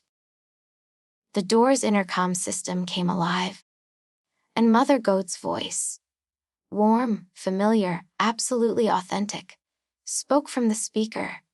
"My dear children, it's your mother. I've come home early from the market. There was a security breach at the server facility, so they sent everyone home. Please let me in." Inside the apartment, the kids exchanged uncertain glances. That was definitely their mother's voice. No digital artifacts this time. No strange compression sounds. It was perfectly clear and perfectly natural. But something still felt wrong. "Why didn't she call us first?" Klaus asked, articulating what they were all thinking. "And why is she dressed like that?" Sanja added, gesturing at the screen where the hooded figure stood. Fritz pulled up the building's access logs on his tablet, scanning through the entries. There's no record of her biometric signature entering the building. The lobby security should have logged her when she came in. Could she have used a different entrance? Pip asked. "All the entrances have biometric scanners," Fritz said. "If she entered the building at all, there should be a log entry." There isn't. Greta stepped closer to the intercom panel, but didn't activate it. "We need to verify it's really her." But how? Marta had an idea. What if we ask her something only Mom would know? A question that whoever this is couldn't have researched or overheard. "Good thinking," Greta said. She activated the intercom's outgoing audio. Mom, if that's really you, can you tell us what you made for dinner 3 nights ago?" There was a pause. Outside the door, the wolf cursed under his breath. He hadn't prepared for this. He quickly pulled up his tablet, accessing the data he had stolen from Mother Goat's email and calendar. 3 nights ago, Wednesday, he scanned through her personal notes and shopping lists. Nothing. She hadn't documented her dinner plans anywhere digital. But the wolf was nothing if not adaptable. He tapped another pre-recorded message, this one designed to sound slightly frustrated. "Now then, I don't have time for games, children. It's been a very stressful day, and I just want to come inside. Please open the door." Inside the apartment, Greta frowned. That didn't sound like their mother. Yes, it was her voice, but Mom would never refuse to answer a simple question like that. She might be tired or stressed, but she would understand why they were being cautious. She was the one who had taught them to be cautious in the first place. "That's not Mom," Greta said with conviction. "Mom wouldn't get annoyed at us for following the rules she gave us this morning." "But the voice is perfect," Heidi said, clearly torn between wanting to believe it was their mother and knowing something was wrong. "And those hooves, they look exactly like Mom's hooves." Klaus had been studying the door camera feed from multiple angles. "Fritz, can you pull up the metadata from the camera feed? Something feels off about the visual." Fritz brought up the camera's diagnostic interface, examining the raw data stream from the sensor. He stared at the numbers scrolling across his screen, his eyes narrowing. "That's weird." "What?" Greta asked. "There's a secondary data stream overlaying the primary feed," Fritz said slowly, trying to make sense of what he was seeing. "It's subtle, but it's there. Someone is injecting false visual data into the camera's processing pipeline." "In plain language, Fritz," Marta prompted. "Someone is faking what we see on the camera," Fritz explained. "The camera is seeing one thing, but we're seeing something different on our screen. Those hooves aren't real. They're a digital overlay." Understanding dawned on all their faces simultaneously. "So that really isn't Mom," Sanja said. "That really isn't Mom," Greta confirmed. "It's someone pretending to be Mom, with fake voice recordings and fake camera images." Outside the door, the wolf realized his ruse was failing. He could hear the muffled voices of the children discussing something, and their tones suggested they were growing more suspicious, not less. He needed to try a different approach, something more emotionally manipulative. He activated another pre-recorded message, this one with Mother Goat's voice, sounding worried and urgent. "Please, my dears, I need to come inside right away. There's someone following me. I think I'm in danger. Please, please open the door quickly." It was a calculated risk. Fear for their mother's safety might override their caution. Inside the apartment, the message had exactly the effect the wolf hoped for, but not quite the result. "Mom," Pip cried out, his young face full of concern. "We have to help her," but Greta held up her hoof, stopping anyone from moving toward the door controls. "Wait. Think about it. If Mom was really in danger, really being followed by someone dangerous, would she come here and lead them straight to us?" The other kids paused, considering this. "No," Klaus said slowly. "She'd go to the building security desk, or call the police. She wouldn't put us in danger too." "Exactly," Greta said. "And her voice sounds scared, but Mom doesn't scare easily. She's one of the smartest, strongest people we know. This is just another trick." Marta walked to the intercom panel and activated it, her voice firm and clear. "We know you're not our mother. We've documented everything you've done. The fake voice recordings, the camera spoofing, all of it. We've already backed it up to secure cloud storage. If you don't leave right now, we're calling the police." Outside the door, the wolf's hands clenched into fists. These kids, these 7 smart, stubborn, well-trained kids were not falling for any of his tricks. His jaw tightened with frustration. He had spent hours preparing, He had created the perfect voice mimicry. He had programmed sophisticated AR overlays. He had done everything right, and they were still rejecting him. Part of him wanted to give up, to walk away and find an easier target. But another part, the part that had survived on the streets, the part that had clawed his way up from nothing to become one of the city's most feared hackers, that part refused to be defeated by children. If technology and deception wouldn't work, perhaps he needed to think more creatively.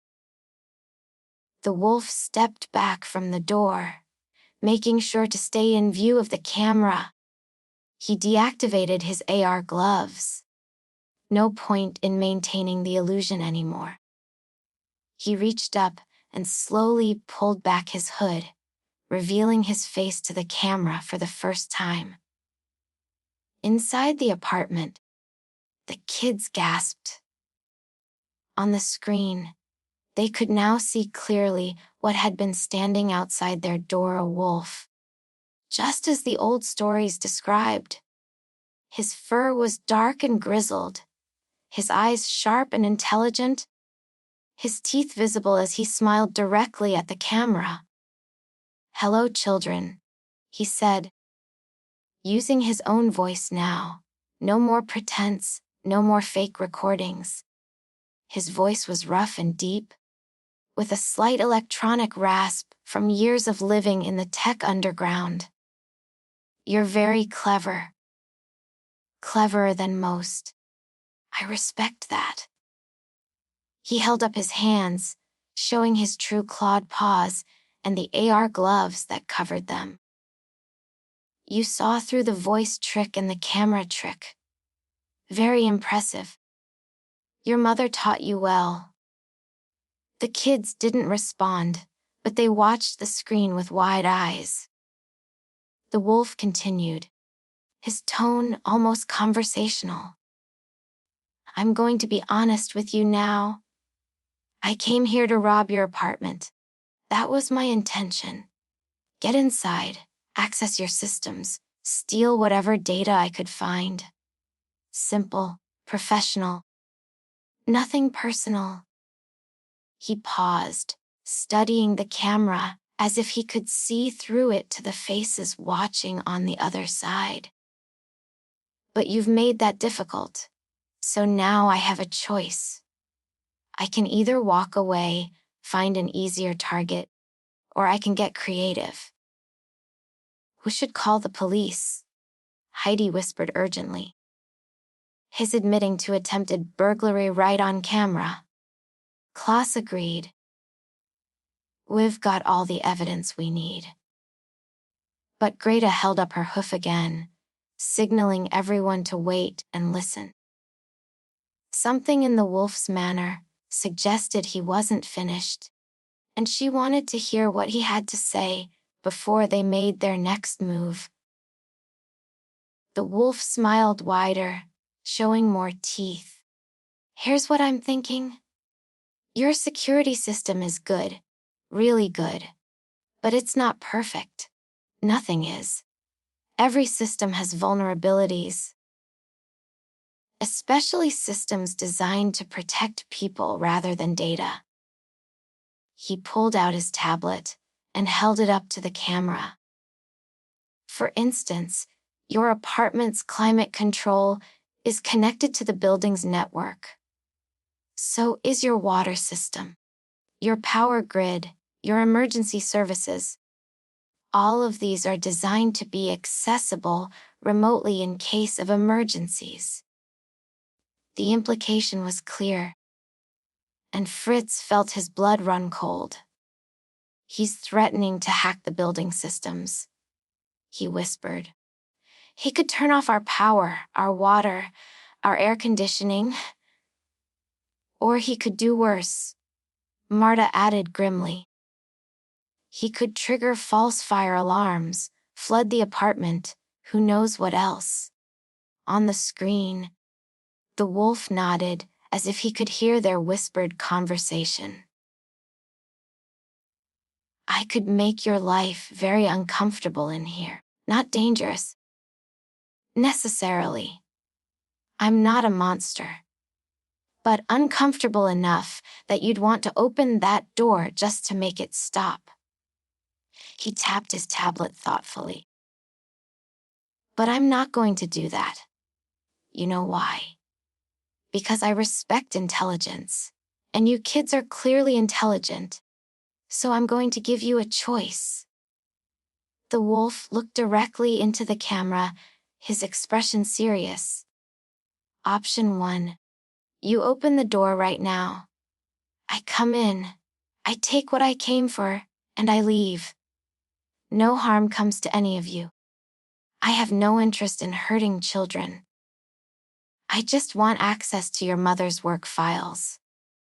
5 minutes, and I'm gone. He held up a second finger. Option 2, you refuse. I start causing problems with your building systems. And this becomes a very long, very unpleasant standoff. Eventually, your mother comes home. But by then your apartment might be flooded or frozen, or who knows what. Is that really what you want? Inside the apartment, Greta's mind raced. Was he bluffing? Could he really hack the building's systems? Fritz had said the building's network security was pretty good. But this wolf clearly knew what he was doing if he'd already spoofed their door camera. What do we do? Pip asked in a very small voice. Greta looked at her 6 siblings. Klaus with his fists clenched. Marta with her analytical expression. Fritz already pulling up, building schematics on his tablet. Heidi trembling slightly but standing firm. Sanja gripping her drawing stylus like a weapon. And little Pip trying so hard to be brave. She thought about what their mother would do. Mom wouldn't give in to threats. Mom would find a third option, a solution the wolf hadn't anticipated. We need to think, Greta said quietly. He's given us a false choice. Either we let him rob us, or he terrorizes us until we give in. But there has to be another way.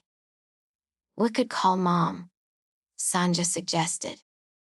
He might have ways to block our communications, Fritz countered. If he can hack building systems, he can probably interfere with our network access.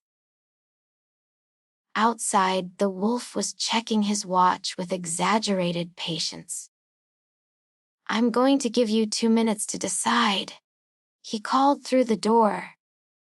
2 minutes. And then I start making changes to your environment. Nothing too drastic at first. Maybe I'll just turn your heating up to maximum. It's a warm day. It'll get uncomfortable in there pretty quickly. He tapped his tablet, and inside the apartment, the temperature readout on the climate control panel began to rise. It had been set at a comfortable 68 degrees Fahrenheit. Now it read 69, 70 L 71. He's not bluffing, Klaus said, feeling the air already starting to warm.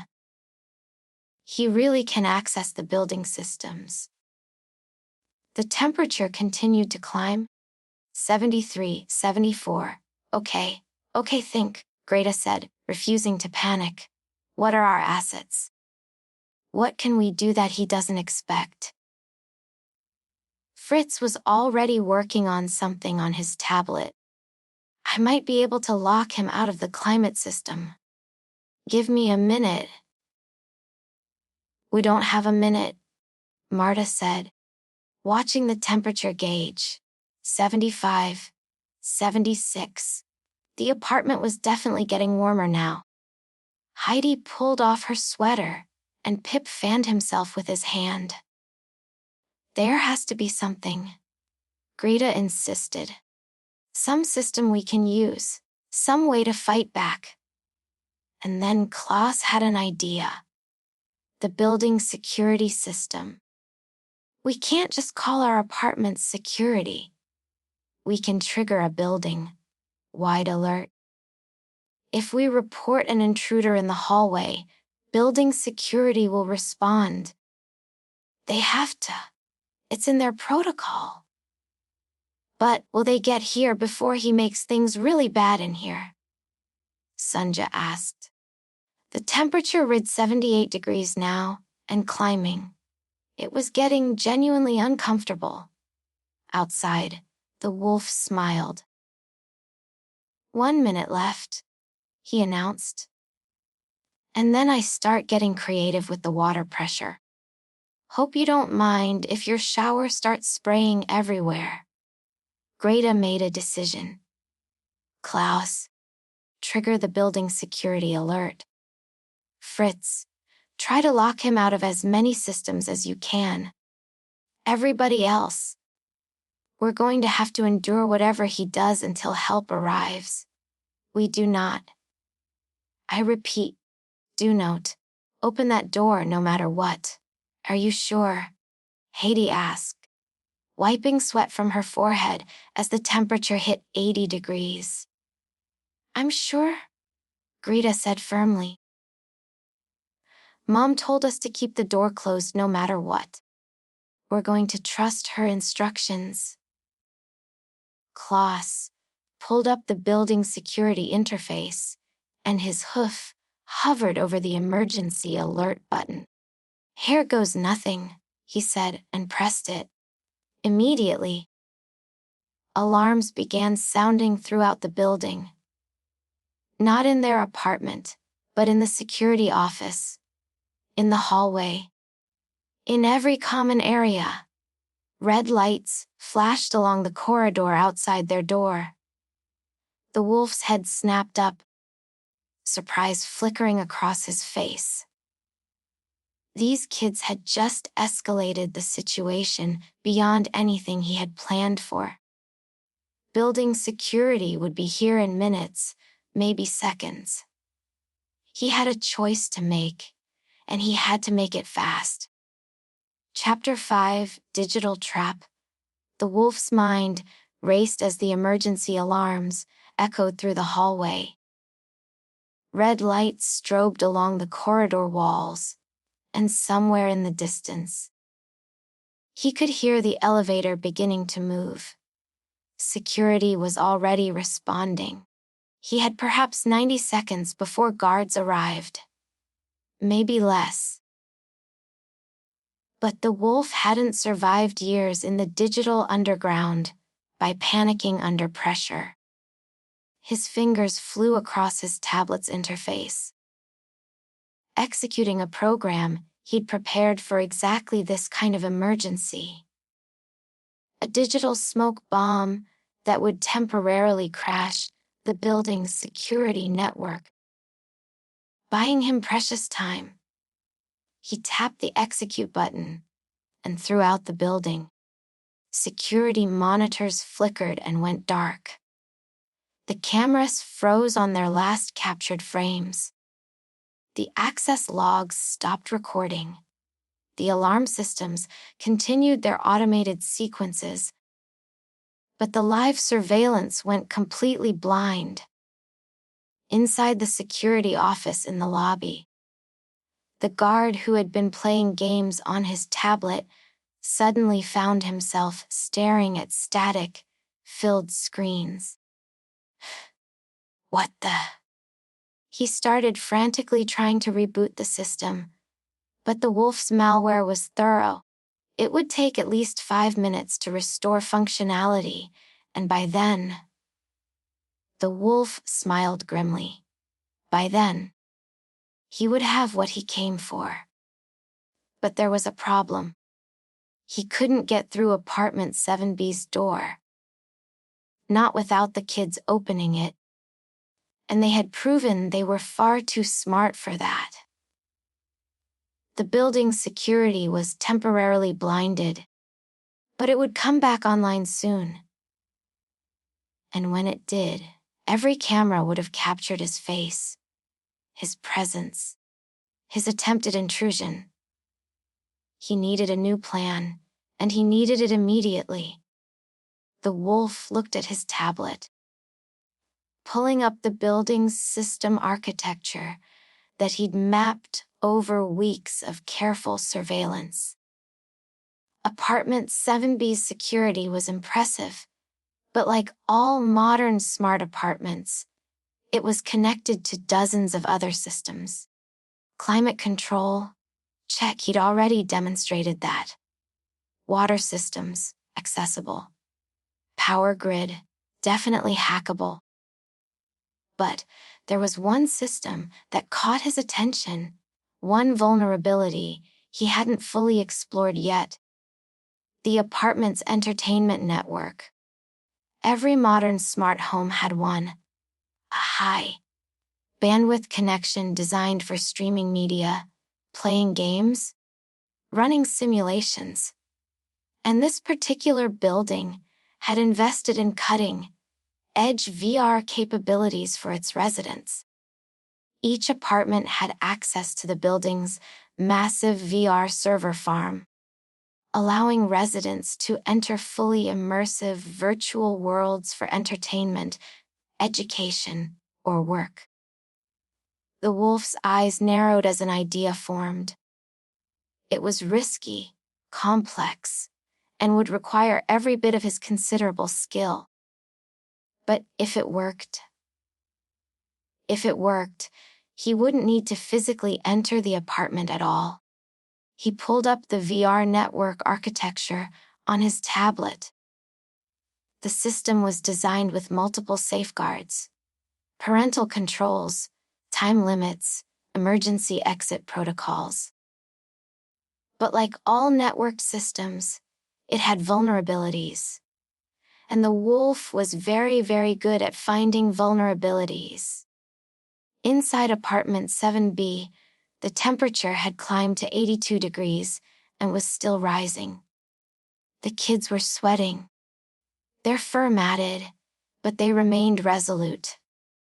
Klaus kept checking the security monitor, watching the hallway where the wolf still stood. "Why hasn't he left?" Klaus asked. "The alarms are going off. Security is coming. He should be running." "Maybe he's desperate," Marta suggested, fanning herself with a tablet. "Or crazy." Fritz was still working frantically on his own tablet, trying to regain control of their climate system. "I can't lock him out," he said in frustration. "He's got root access to the building's control network. It would take me hours to override that properly." The temperature hit 84 degrees. Little Pip was looking distinctly uncomfortable. His fur completely fluffed out from the heat. "Maybe we should just," Heidi began, but Greta cut her off. "No, absolutely not. We are not opening that door." Greta's voice was firm, despite the sweat dripping down her face. "Mom trusted us to be smart and stay safe. That means keeping the door locked no matter how uncomfortable it gets." "But what if he does something worse?" Sanja asked. "What if he turns off our power completely, or floods the apartment? Or—" She was interrupted by a pleasant chime from the entertainment system. The main holographic display activated without anyone touching it, projecting a three-dimensional interface into the center of the room. VR system initializing. A smooth automated voice announced, "Welcome to Dreamscape Entertainment Network." All 7 kids turned to stare at the unexpected display.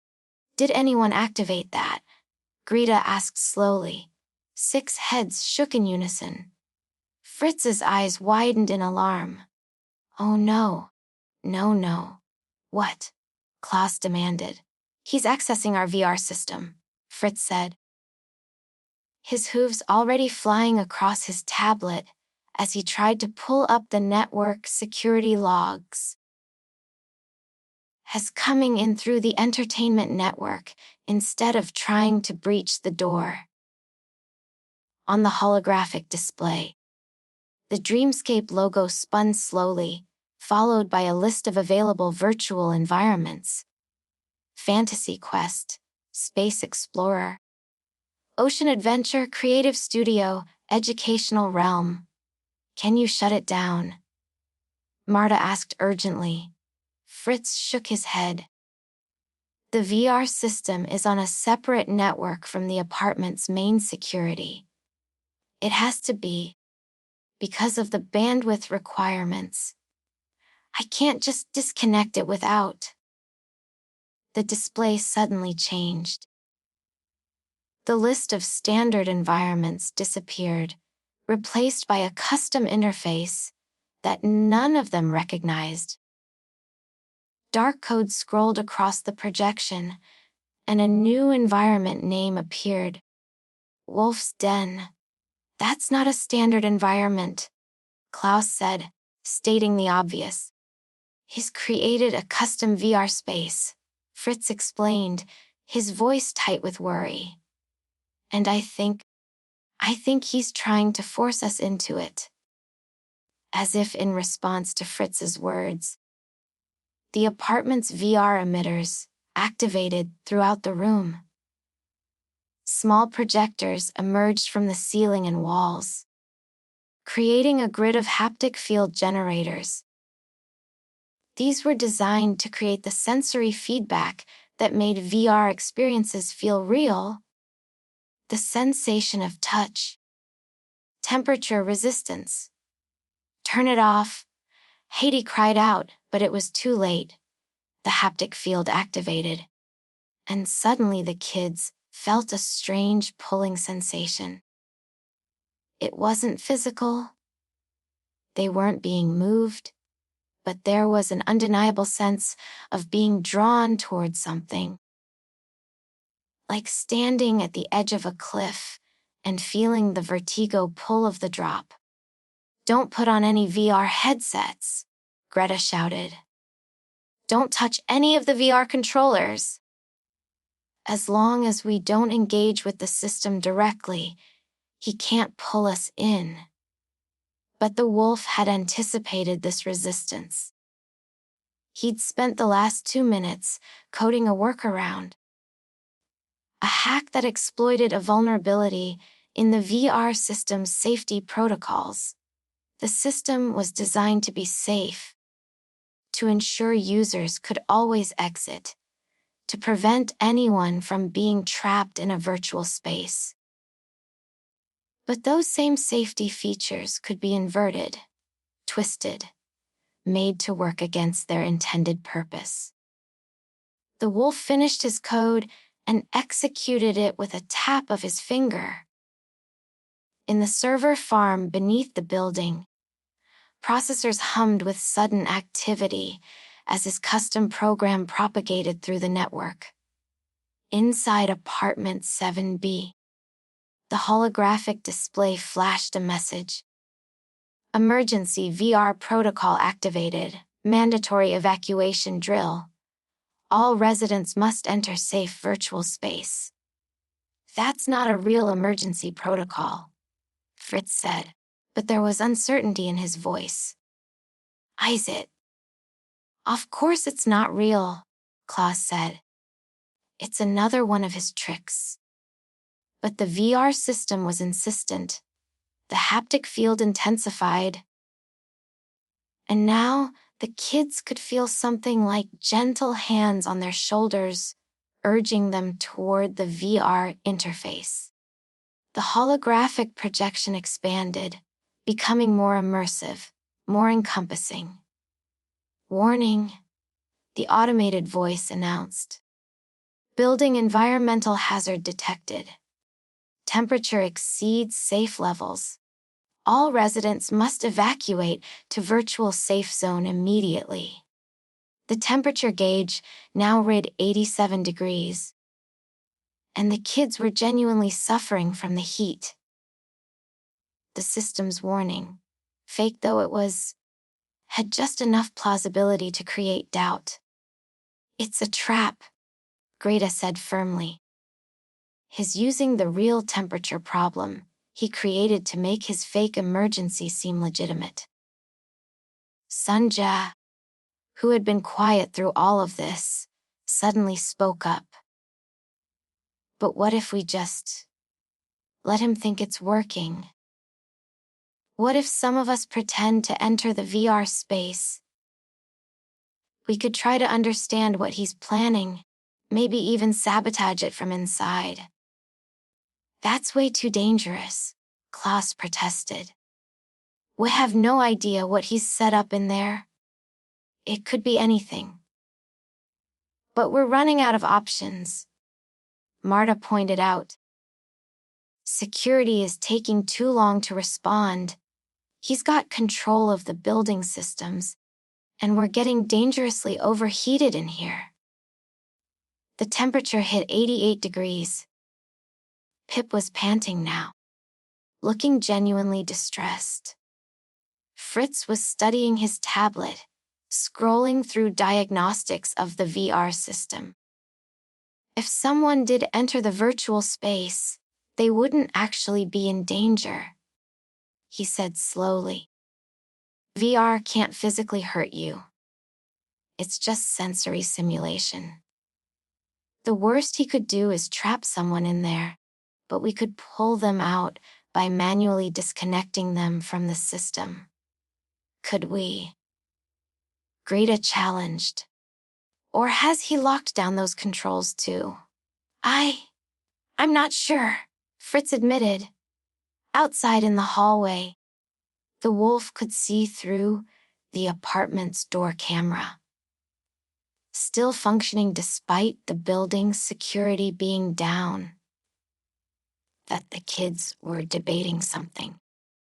He couldn't hear what they were saying, but their body language suggested they were considering his VR trap. Good. Let them debate. Let them think they might outsmart him by understanding his plan. The truth was, once they were in the virtual space, he would have complete control. The VR environment wasn't just a simulation. It was a prison he'd carefully designed, and prisons didn't need to be physical to be effective. Inside the apartment, Greta made a decision. "Okay, here's what we're going to do. Fritz, you're our tech expert. You stay out here and monitor everything. Klaus and Marta, you also stay out. I need people who can think clearly in case something goes wrong." "Greta, you can't be thinking of actually going in there," Klaus protested. "I don't think we have a choice," Greta said. "It's not going to stop, and we can't endure these conditions indefinitely. If we can figure out what he's planning from inside the VR space, maybe we can counter it." "Then I'm coming with you," Klaus insisted. "No," Greta said firmly. "You need to stay here." But she looked around at her younger siblings. "Heidi, Sanja, Pip, I need you three to come with me. Strength in numbers.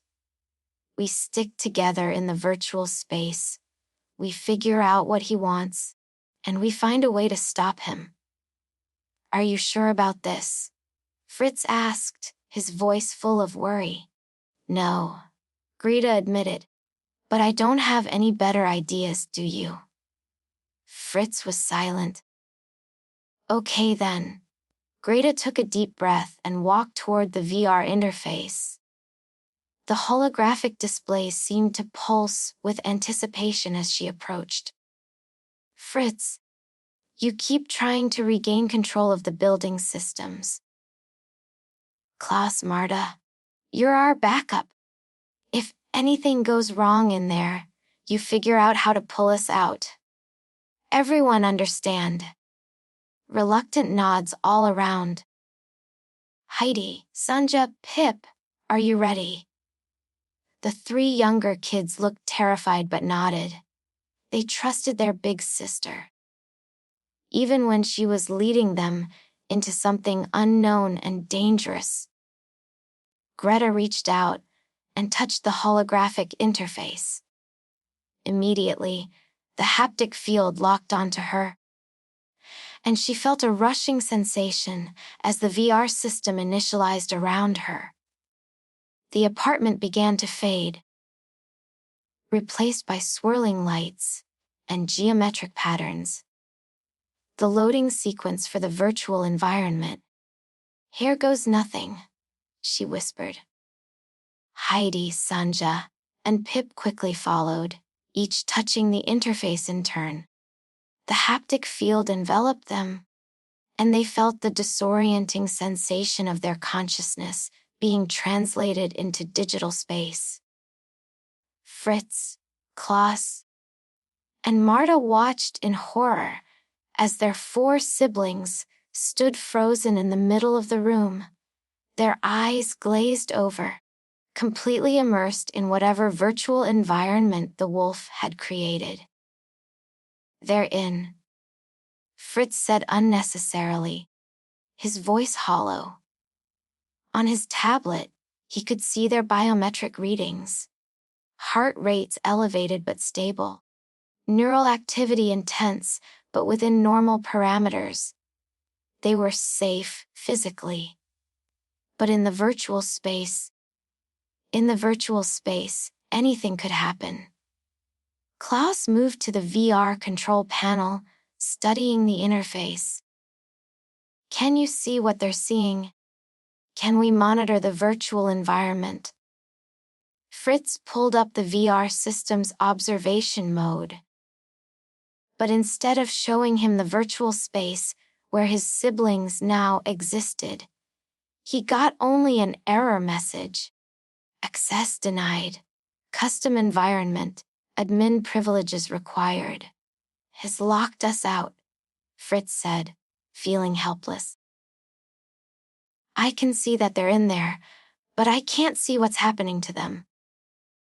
Can we pull them out? Marta asked. Fritz tried to access the emergency disconnect protocol, but again, access denied. He's thought of everything, Fritz said, frustrated and scared. They're trapped in there, and we can't even see what's happening to them. In the hallway, the wolf watched his tablet screen with satisfaction. 4 of the 7 kids had entered his virtual trap. 4 out of 7 was better than he'd hoped for. And now the real game could begin. He pulled up the custom VR environment he'd created. Wolf's Den, and accessed its control interface. Inside this virtual space, he was God. He controlled the physics, the rules, the very nature of reality. The kids could try to escape, but he designed the environment with no exits, no logout commands, no escape protocols. They were his prisoners now, and they didn't even fully understand it yet. The wolf began typing new commands into his tablet, reshaping the virtual environment, adding new elements, creating the perfect trap. He would keep them distracted, keep them contained, until he could leverage their capture to force the remaining 3 kids to give him access to the apartment. After all, what older sibling wouldn't trade security codes and system access to save their younger brothers and sisters? Inside the virtual space, Greta, Heidi, Sanja, and Pip found themselves standing in a strange landscape. It looked like a twisted version of a fairy tale forest. Dark trees that seemed to breathe, a path made of glowing stones, a sky that swirled with unnatural colors, and in the distance, barely visible through the digital mist, was a structure that looked like a den or cave, pulsing with red light. "Where are we?" Pip asked in a very small voice. "In his trap," Greta said grimly, looking around and seeing no obvious way out. "We need to find the exit before." But she was cut off as the world around them began to shift and change. The wolf was just getting started, and back in the real world, in apartment 7B. 3 kids stood helplessly watching their siblings' frozen forms, unable to do anything but wait and hope. Chapter 6: The Virtual Prison, Inside the Virtual Environment. Greta tried to remain calm, even as the impossible forest shifted around them. The trees seemed to lean closer, their branches forming patterns that made her eyes hurt if she looked at them too long. The glowing path beneath their feet pulsed with a rhythm that felt almost like a heartbeat. "Stay close to me," Greta instructed her 3 younger siblings. "Hold hands. Don't let go no matter what happens." Heidi immediately grabbed Greta's hand with one of her own, then reached for Sanja with the other. Sanja took Pip's small hand, forming a chain of 4. They stood together in the strange digital landscape, trying to make sense of where they were. "This doesn't look like any VR environment I've ever seen," Heidi said, her voice trembling slightly. "The school simulation labs are nothing like this." "That's because this isn't a standard environment," Greta said, drawing on what she'd learned from Fritz's technical explanations over the years. "This is custom code, built specifically by that wolf. He can make it look like anything, behave like anything." "Then how do we get out?" Pip asked, his young face showing the fear he was trying to be brave about. That was the question, wasn't it? Greta looked around for any sign of an exit interface. Normally, VR environments had visible logout commands, emergency exit buttons, or at least some kind of menu system. But here there was nothing. Just the forest, the path, and that distant den pulsing with red light.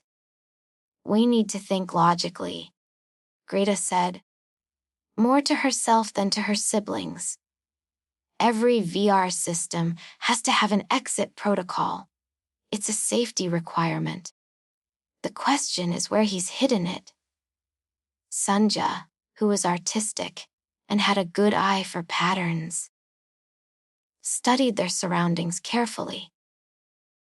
"Everything here points toward that cave thing," she observed. "The trees are all leaning that direction. The path leads there. Even the light in the sky seems to be flowing toward it. Like it wants us to go there," Heidi said nervously. "Which means we probably shouldn't," Greta reasoned. "If he's designed this environment, he'd want us to follow the obvious path. The real exit is probably hidden somewhere else."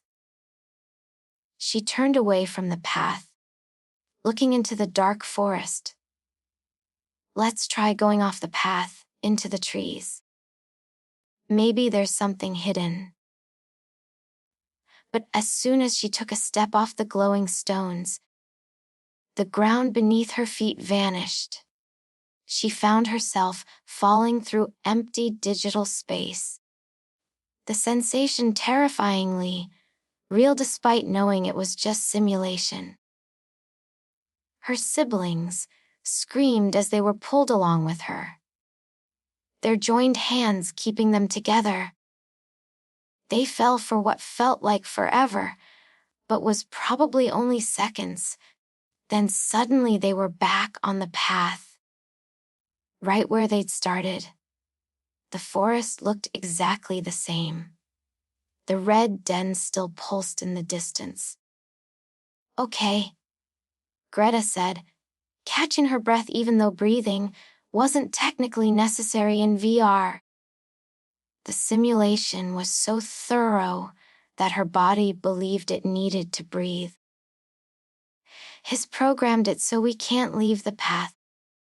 The environment literally resets if we try. So we have to go toward that cave thing," Sanja said. "It's the only direction we can move." Greta hated the idea of doing exactly what their captor wanted, but she couldn't see an alternative. "Let's move forward, but stay alert. Look for anything that seems out of place. Any glitches in the code, anything that might be a hidden exit." They began walking along the glowing path, still holding hands. As they moved, the forest around them seemed to come alive with sounds, whispers in languages they couldn't understand, rustling that might have been wind or might have been something moving through the underbrush, distant howls that made Pip press closer to his sisters. "It's just programming," Greta reminded them. "None of this is real. He's trying to scare us, but it's all just code and sensory simulation." "It feels real," Pip said quietly. And it did. That was the insidious thing about modern VR. It was so sophisticated that the brain couldn't distinguish between virtual experiences and real ones. The fear they felt, the sensations, the adrenaline, all of it was as genuine as if they were really walking through a haunted forest. As they walked, Heidi noticed something. "The path is getting narrower," she observed. "When we started, it was wide enough for all of us to walk side by side. Now we have to walk single file." She was right. The glowing stones had gradually compressed, funneling them into a tighter formation. And ahead, the path narrowed even further, eventually becoming so thin that they'd have to walk in a single line. "He's separating us," Greta realized. "The path is designed to force us apart. Then we don't let go of each other's hands," Sanja said firmly. "No matter how narrow it gets." They continued forward, the path squeezing tighter. Soon they were walking sideways, pressed together, still maintaining their handhold chain. The forest pressed in on either side, and Greta could feel, or believed she could feel, breath on the back of her neck, as if something was following them. Just code, she reminded herself. Just sensory simulation. The path opened suddenly into a clearing. And in the center of that clearing stood the wolf. Not the real wolf. They knew he was still outside their apartment door in the physical world. This was an avatar, a digital representation of him in the virtual space. He looked exactly as he had on the security camera. But here he seemed larger, more menacing. His eyes glowed with digital fire, and when he smiled, his teeth seemed impossibly sharp. "Welcome to my den, little goats," the wolf's avatar said, his voice echoing strangely in the virtual space. "I'm impressed you made it this far, though of course, you had no choice. The path only goes one direction." Greta stepped forward, putting herself between the wolf and her younger siblings. "Let us out of here." This is kidnapping, even if it's digital. You're committing a serious crime. The wolf laughed, and the sound seemed to come from everywhere at once. From the trees, from the sky, from the ground beneath their feet. Crime. Oh, my dear child, I've committed so many crimes that one more hardly matters.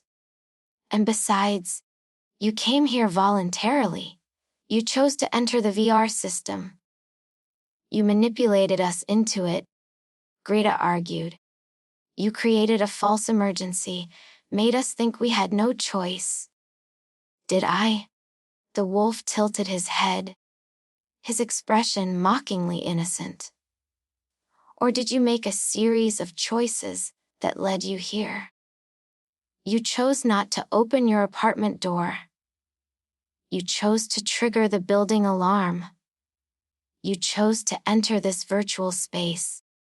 All I did was present options. You selected them yourselves.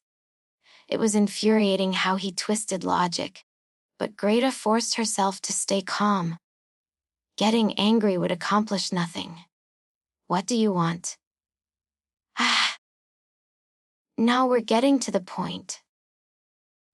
The wolf began to circle them, and the 4 kids turned to keep him in view, maintaining their protective formation. What I want is simple. I want access to your apartment. I want your mother's work files. I want the data I came for. We'll never give you that, Greta said. Want you? The wolf smiled. Not even to save yourselves. Not even to save your little brother here. He gestured toward Pip, who shrank back against his sisters. You can't hurt us, Sanja said, her voice wavering but determined. This is just VR. You can't actually harm anyone in a virtual space. Can't I? The wolf snapped his fingers. And suddenly Pip was separated from the group, standing 10 feet away. The 3 girls tried to move toward him, but found themselves frozen in place, unable to move their legs. VR can't cause physical harm. That's true, the wolf said conversationally. But it can cause psychological harm. It can create trauma. It can make you experience things so terrible that your mind refuses to forget them, even knowing they weren't real. He moved toward Pip, and the little goat tried to back away, but found himself similarly frozen. What should we show him, do you think? Perhaps a simulation of falling from a great height, over and over. Or maybe being trapped in a tiny, dark space for what feels like hours. The beauty of VR is that I can make time feel different. I could keep him experiencing terror for what seems like days, while only minutes pass in the real world. Don't you touch him! Greta shouted, struggling against the invisible force holding her in place. Then give me what I want, the wolf said simply. Tell your siblings in the real world to open the door. Grant me access to your systems. It's that simple. Back in apartment 7B, Fritz, Klaus, and Marta were desperately trying to find a way to help their trapped siblings. Fritz had attempted every hacking technique he knew to bypass the wolf's lockouts. But the wolf's code was too sophisticated, too deeply embedded in the system. There has to be something, Klaus said, pacing frantically. Some vulnerability, some backdoor, something. Marta was studying the VR system's physical infrastructure, examining the actual hardware rather than the software. What if we just pulled the plug? Literally disconnected the VR system from its power source. That could work, Fritz said slowly. But it might also cause problems. If we cut power while they're deeply immersed, it could cause disorientation, maybe even temporary neurological issues. The system is designed to gradually transition users in and out of VR to prevent that kind of shock. But if we have no other choice, Klaus began. He was interrupted by a voice coming through the apartment's speaker system.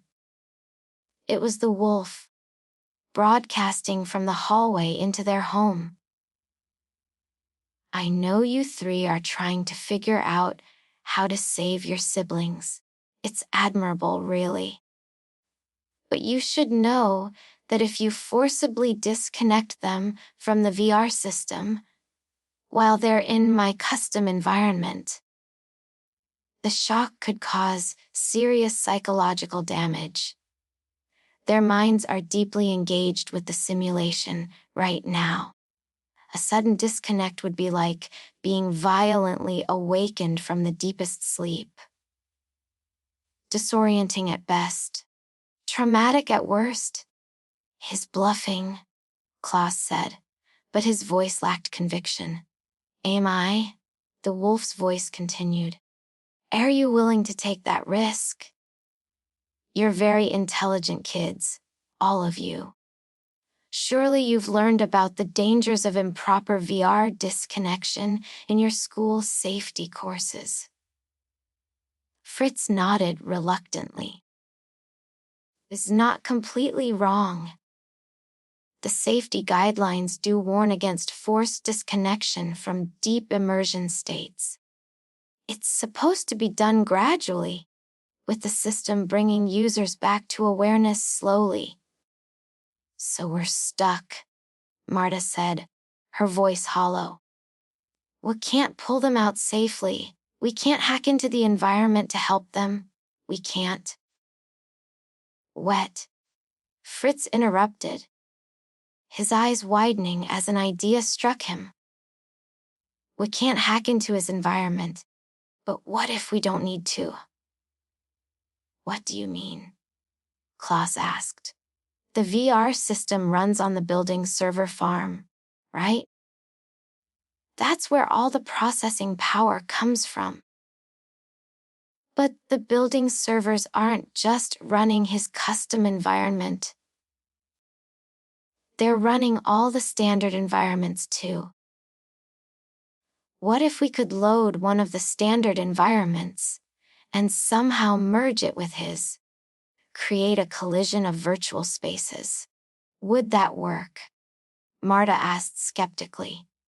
I have no idea, Fritz admitted.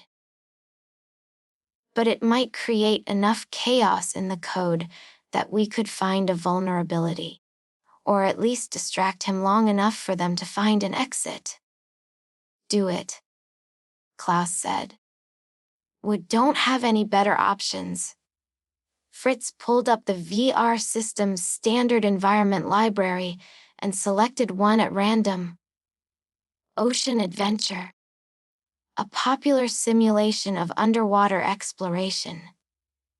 He couldn't directly access the wolf's custom environment, but he could try to load the Ocean Adventure into the same processing space.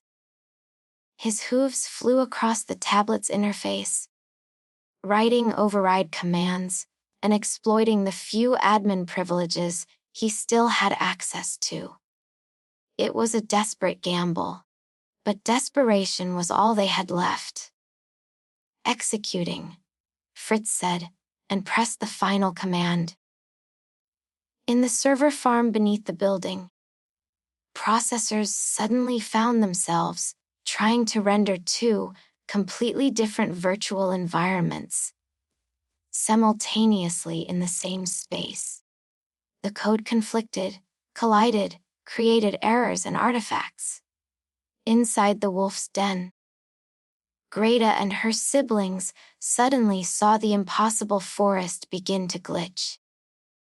Trees flickered and were replaced momentarily by coral formations.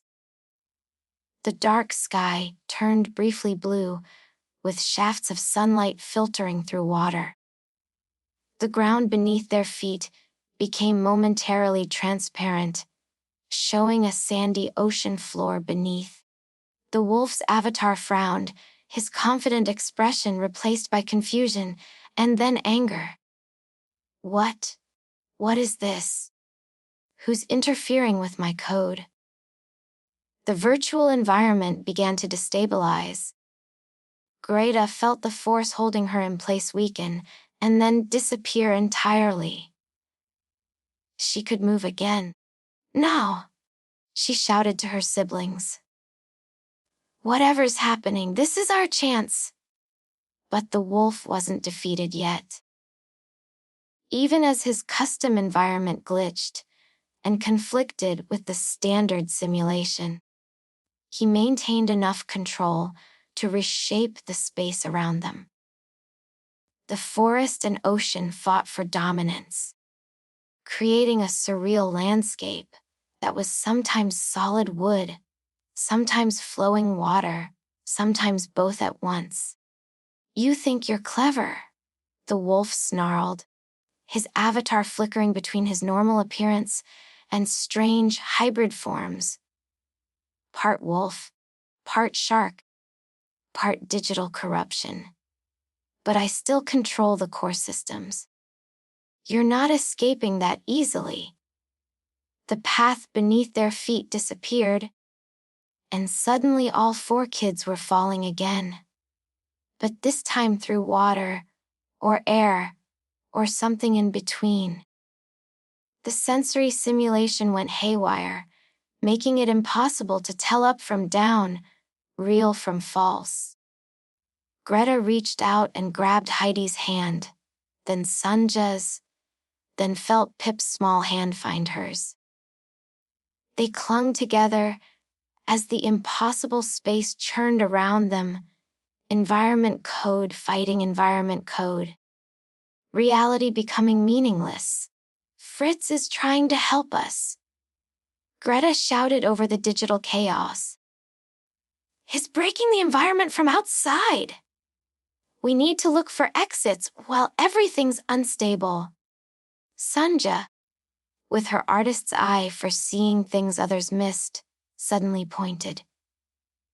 There! Do you see it? Through the glitching chaos, there was a brief glimpse of something that didn't belong in either the forest environment or the ocean environment. It was a simple geometric shape, a perfect white cube floating in the corrupted space. That's a default object, Sanja said. When VR environments break down, they sometimes show default objects as placeholders. That cube shouldn't be there, which means it might be a way out. Go, Greta commanded. And the 4 of them swam flug, ran through the impossible space toward the white cube. The wolf's avatar tried to block them, reaching out with clawed hands that were sometimes flesh and sometimes digital code. But he too was struggling with the environmental breakdown. They reached the cube, and Greta touched it without hesitation. The world exploded into white light, and then they were back in apartment 7B, gasping and disoriented, their physical bodies awakening from the deep VR immersion. For a moment, they couldn't quite remember which reality was real, the virtual or the physical. You're out, Fritz cried, relief flooding his voice. You're actually out? I can't believe that worked. Greta looked around at the familiar apartment, touching the solid floor to convince herself it was real. Fritz, you saved us. That was brilliant. It was desperate, Fritz admitted. I had no idea if it would work. But their relief was short-lived. On the security monitor, the wolf was no longer standing outside their door. The hallway was empty. Where did he go? Klaus asked, pulling up multiple camera feeds. They found him on the stairwell camera, ascending quickly to the 8th floor. Then he disappeared from view, beyond the range of the cameras they had access to. What's he doing? Marta wondered aloud, and then, with a sinking feeling, Greta realized, he's not giving up. We escaped his virtual trap, but he's already planning something else. Something worse. The temperature in the apartment suddenly plunged. The climate control system, still under the wolf's control, had switched from heating to maximum cooling. The display showed the temperature dropping rapidly, 82, 78, 74, 70. He's going to freeze us instead, Klaus said. He's going to make this apartment so uncomfortable that we have no choice but to evacuate or give in. Or, Sanja said quietly, pointing at another monitor, he's creating a distraction. On the screen, they could see the wolf had accessed a different system entirely. The building's fire suppression system. If he triggered it, their apartment would be flooded with suppressant foam and water, making it completely uninhabitable. The wolf's voice came through the speaker system one more time. You escaped my virtual prison. Congratulations. But you're still trapped in your physical one. And I have all the time in the world to make your life miserable until you give me what I want. Your mother won't be home for hours. How long can you really hold out? The 7 kids stood together in their apartment, battered but not broken. They had survived the wolf's first major attack, but the siege was far from over. And somewhere above them, in the building's technical spaces, the wolf was preparing his next move. Chapter 7. The Last Stand. The temperature in apartment 7B continued its precipitous drop. Within minutes, it had fallen from the sweltering 82 degrees to a frigid 58, and it showed no signs of stopping. The 7 kids huddled together in the living room, their breath starting to become visible in small puffs of condensation. We need to get warm, Heidi said, her teeth beginning to chatter. Blankets, sweaters, anything. Good idea, Greta agreed.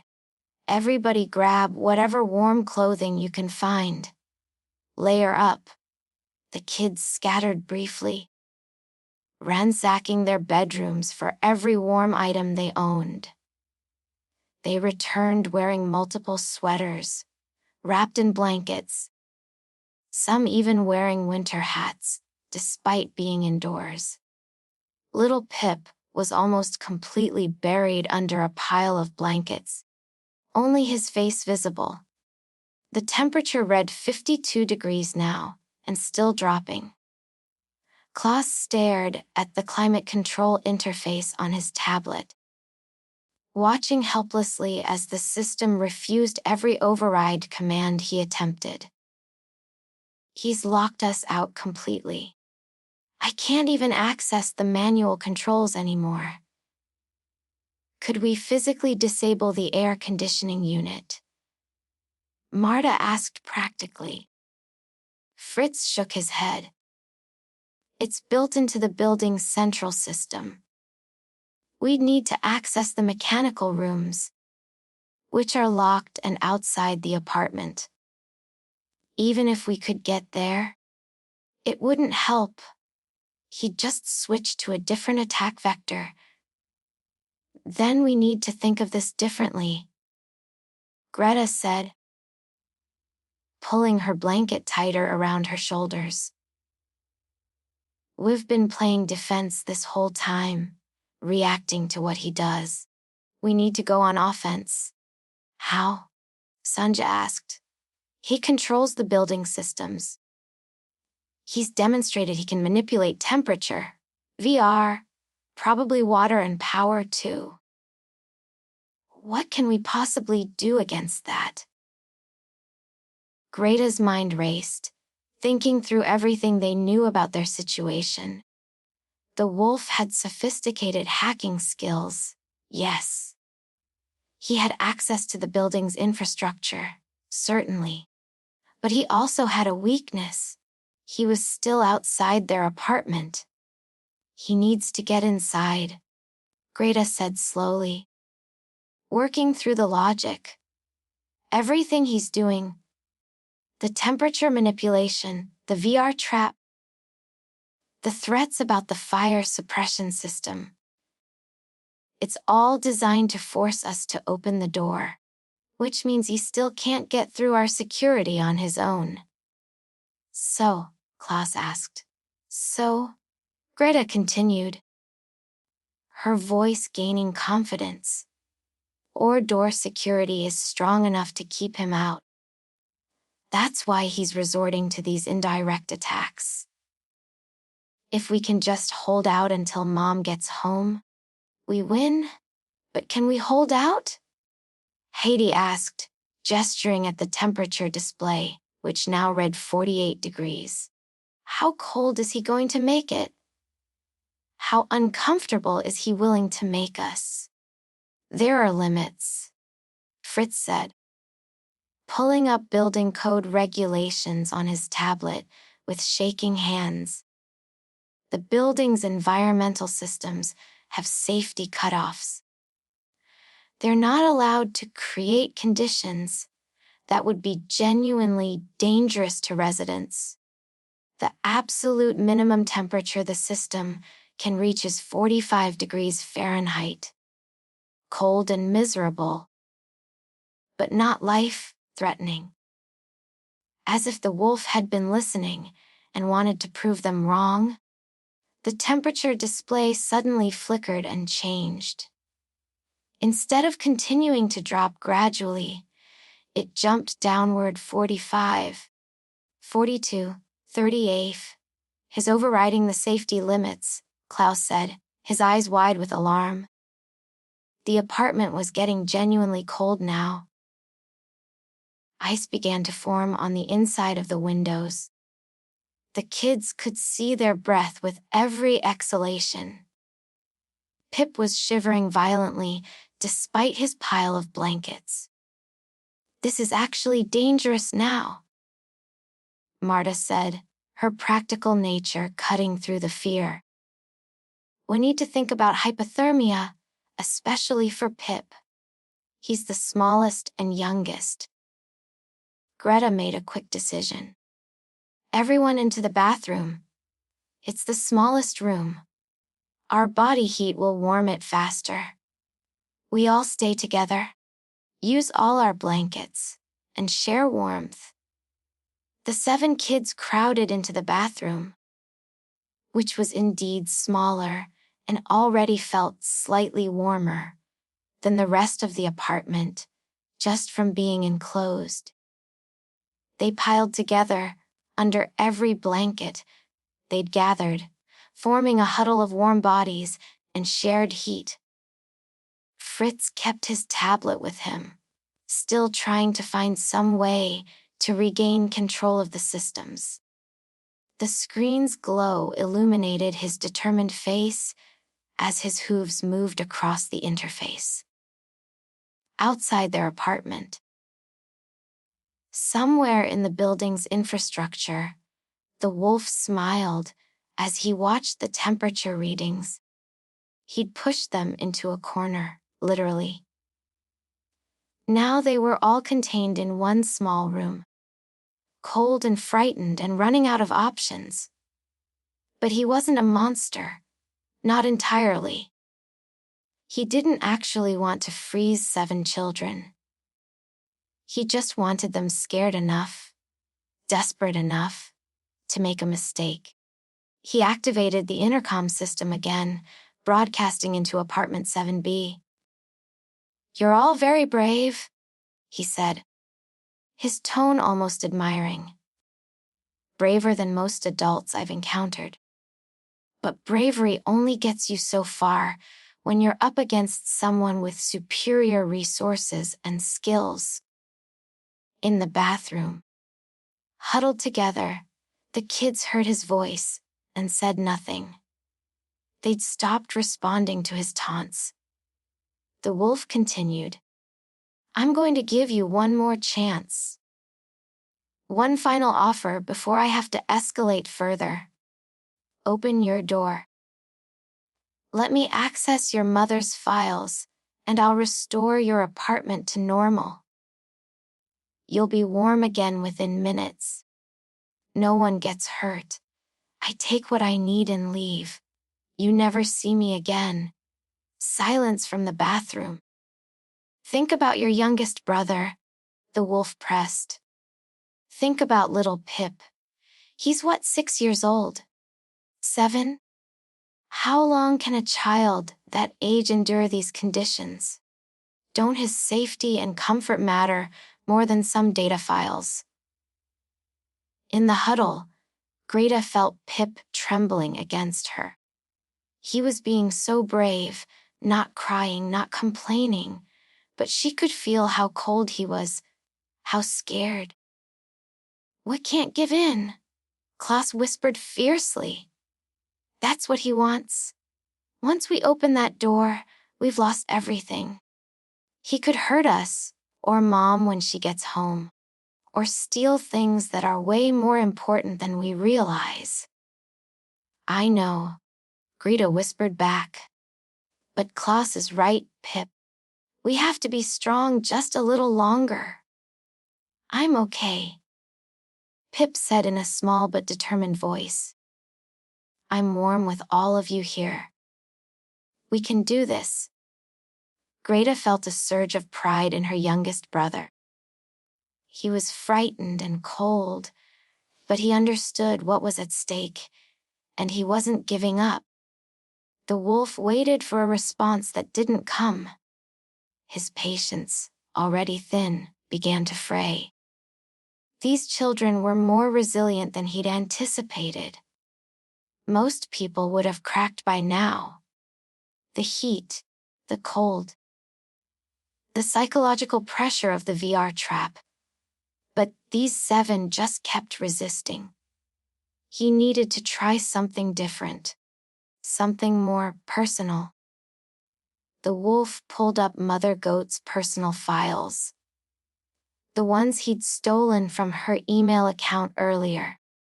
He scanned through them, looking for leverage. Photos of family vacations, work documents, personal messages to friends. And then he found something interesting. A message from 6 months ago, addressed to a family counselor. Mother Goat had been struggling with work, life balance, feeling guilty about leaving her 7 children alone so often. Worried that she wasn't being a good enough parent. Perfect. The wolf crafted a new message using his voice modulation software. But this time he wasn't pretending to be Mother Goat. He was using her actual words, taken from that private email, spoken in her voice. He activated the intercom. "My dear children, I feel like I'm failing you. I work so much, I'm away so often. And I leave you to take care of yourselves and each other. You shouldn't have to be this strong, this independent. You should have a mother who's there for you." In the bathroom, the kids froze. Those words, they sounded like something their mother might think, might feel. It was her voice, speaking her private fears. "How did he?" Heidi began, but Greta shushed her. The wolf continued, using snippets from the email.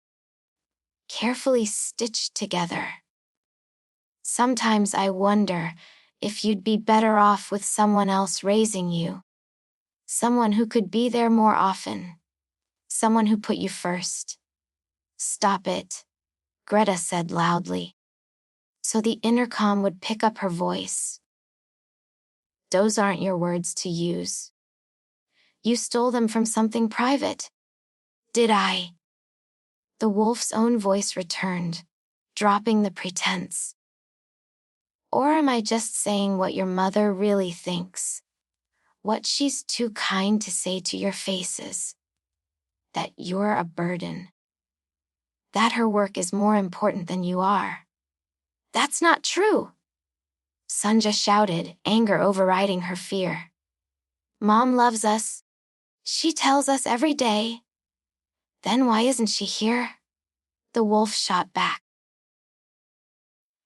Why did she leave 7 children alone in an apartment, vulnerable to someone like me?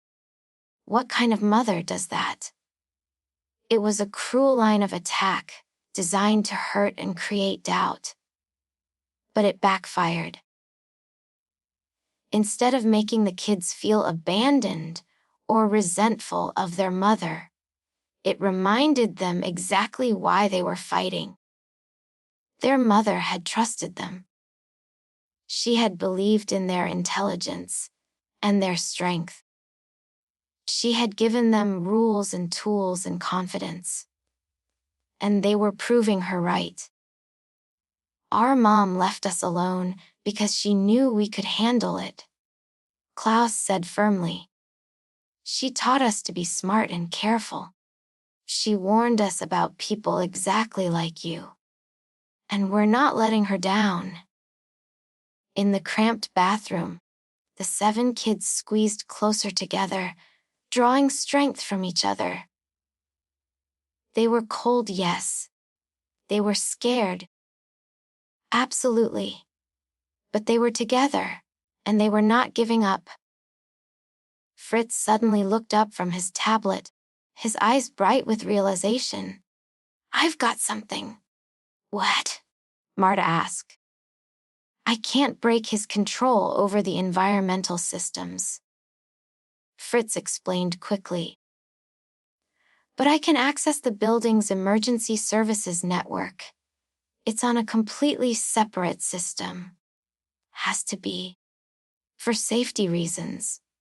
If I trigger a genuine emergency alert, not just a security alarm, the building's management will have to respond immediately. What kind of emergency alert? Greta asked. Carbon monoxide, Fritz said. The sensors in our apartment can be manually triggered. If I activate them, the building's emergency protocol will immediately notify the fire department, building management, and possibly even seal off our floor to prevent the contamination from spreading. But there's no actual carbon monoxide, Klaus pointed out.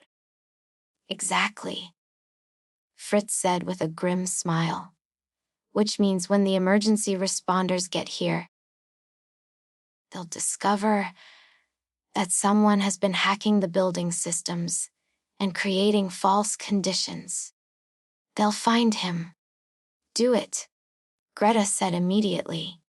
Fritz's hooves flew over his tablet interface, accessing the apartment's environmental sensors. With a few commands, he triggered the carbon monoxide detectors, overriding their actual readings to show dangerous levels of the invisible, odorless gas. Immediately, alarms began sounding throughout the building, different from the security alarms before. These were urgent, warbling tones that meant immediate danger. Emergency lights began flashing in the hallways. In the building's management office, monitors lit up with critical alerts.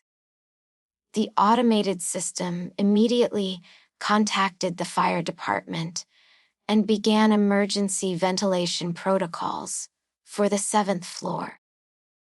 Outside apartment 7B, The wolf heard the alarms and felt his control of the situation slipping away. This wasn't just building security anymore. This was a legitimate emergency response. Fire trucks would arrive within minutes, along with hazmat teams, building inspectors, possibly police. He couldn't be here when they arrived. The wolf quickly shut down all his hacking tools, cleared his access logs as best he could, and prepared to flee.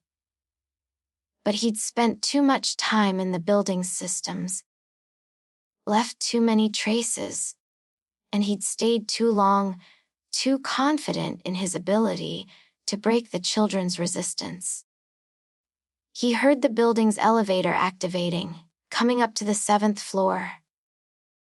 Emergency responders, already in the building, checking on the carbon monoxide alert. The wolf ran for the stairwell. But as he burst through the door, he found himself face to face with 2 building security guards who had been investigating the earlier alarms and had been making their way up through the building. "Hey!" one of them shouted. "Sir, you need to evacuate immediately! There's a carbon monoxide leak on this floor." The wolf tried to push past them, but they grabbed his arms. In his haste, he dropped his tablet, which clattered to the floor.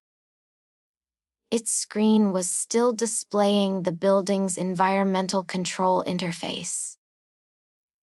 Clear evidence of what he'd been doing. One security guard looked down at the screen, then back up at the wolf. His expression changed from concern to suspicion. "What is this? What were you doing?" The wolf struggled. But there were 2 of them, and his physical strength had never been his greatest asset. His skills were in code and manipulation, not combat. Within minutes, more security arrived, followed by fire department personnel investigating the carbon monoxide alert. When they tested apartment 7B's air and found no trace of the dangerous gas, they quickly realized something else was going on. The building's security chief arrived and examined the wolf's tablet. His face darkened as he scrolled through the programs and access logs. "You've been hacking our building systems," he said flatly. "Manipulating environmental controls, accessing private networks, creating false emergency conditions." The wolf said nothing, exercising his right to remain silent now that he'd been caught. But his silence didn't matter. The evidence was clear and comprehensive. In apartment 7B, still huddled in the bathroom, the 7 kids heard new voices in the hallway. Not the wolf's voice, but official, sounding adults coordinating emergency response. Klaus cautiously opened the bathroom door and peered out.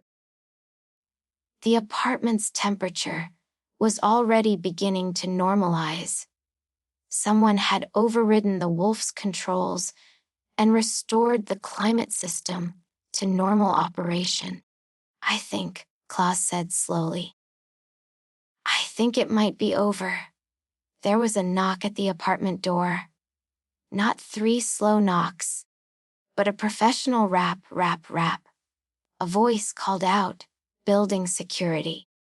We have reports of a carbon monoxide leak and possible system intrusion. Are all residents okay?" Greta stood up, still wrapped in her blanket, and walked to the intercom panel. "We're all fine," she said. "But there was someone trying to break into our apartment. He's been hacking the building systems for hours. We have him in custody." The security chief's voice came back. Can you open your door so we can verify everyone's safety? Greta hesitated, then looked at the door camera feed. She could see multiple uniformed personnel. Building security, fire department, building management. All of them had proper identification visible. This wasn't another trick. Before we open the door, Greta said carefully, can you prove you're really who you say you are? We've been dealing with voice manipulation and camera spoofing all day. The security chief actually smiled at that. Greta could see it on the camera. Smart kid. Hold on. He pulled out his radio and spoke into it. Dispatch, this is Security Chief Morrison. Badge number 4782, requesting verification call to apartment 7B, Goat Residence. Residents need confirmation of our identity before opening their door. Moments later, Greta's personal device buzzed with an incoming call. The caller ID showed Waterfront Towers Security, Main Office, verified. She answered it. Hello. This is the building's main security desk, a woman's voice said. I'm calling to confirm that Chief Morrison and his team are outside your door. They're legitimate building personnel. Not part of whatever intrusion you've been experiencing. It's safe to let them in. Greta looked at her siblings. They all nodded. They'd done everything their mother asked. They'd been smart, careful, and strong. And now, finally, it was safe to open the door. She walked to the control panel and deactivated the security locks. The door slid open, revealing 5 adults in various uniforms, all looking genuinely concerned. Chief Morrison entered first. Looking around at the 7 kids, bundled in blankets, their faces showing the strain of the ordeal they'd endured. Are all of you all right? Anyone injured or in need of medical attention? We're okay? Greta said, though her voice shook slightly now that the danger had passed. Cold and scared? But okay. A paramedic pushed forward with a thermal scanner. Let me check the youngest ones for signs of hypothermia. Your apartment got dangerously cold. As the paramedic examined Pip and the other younger kids, Chief Morrison's expression grew darker. Can you tell me exactly what happened? From the beginning. So they did. Greta, Klaus, and Fritz took turns explaining everything. The warning their mother had given them. The fake phone call with the distorted voice. The wolf appearing at their door with the spoofed camera image. The VR trap. The temperature manipulation, all of it. Chief Morrison listened with growing anger, not at the kids, but at what had been done to them. You kids showed remarkable intelligence and restraint, he said, when they'd finished. Many adults would have given in to those tactics. You should be proud of yourselves. Is he really caught? Sanja asked quietly. The wolf is in custody right now, Chief Morrison confirmed. We found him in the stairwell with his equipment. The police are on their way to take him into formal custody. He's not going anywhere. As if summoned by the mention of police. 2 officers arrived and began taking statements from the kids. They were gentle and patient, understanding that the 7 had been through a traumatic experience. While this was happening, Fritz was examining his tablet. Chief Morrison, he asked. The wolf was in the building's systems for a long time. He might have installed backdoors or left malware. Someone should do a complete security audit. Chief Morrison nodded appreciatively. Already on it. We're bringing in a cybersecurity team to sweep the entire network. Thanks to your quick thinking with the carbon monoxide alert, we were able to catch him before he could cover all his tracks. That's going to make the audit much easier. The apartment was warming up rapidly now, back to a comfortable 68 degrees. The kids gradually shed their extra layers of blankets and sweaters, though some of them still felt cold in a way that had nothing to do with temperature. And then they heard it. 3 slow, deliberate knocks on the apartment door. Knock. Knock. Knock. Every kid's head snapped toward the door. Chief Morrison noticed their reaction and moved to check the security camera. But Greta was already there, her heart suddenly pounding. On the camera screen, she saw her mother standing in the hallway, looking worried and exhausted. Mother Goat must have been called by building management when the emergencies started happening.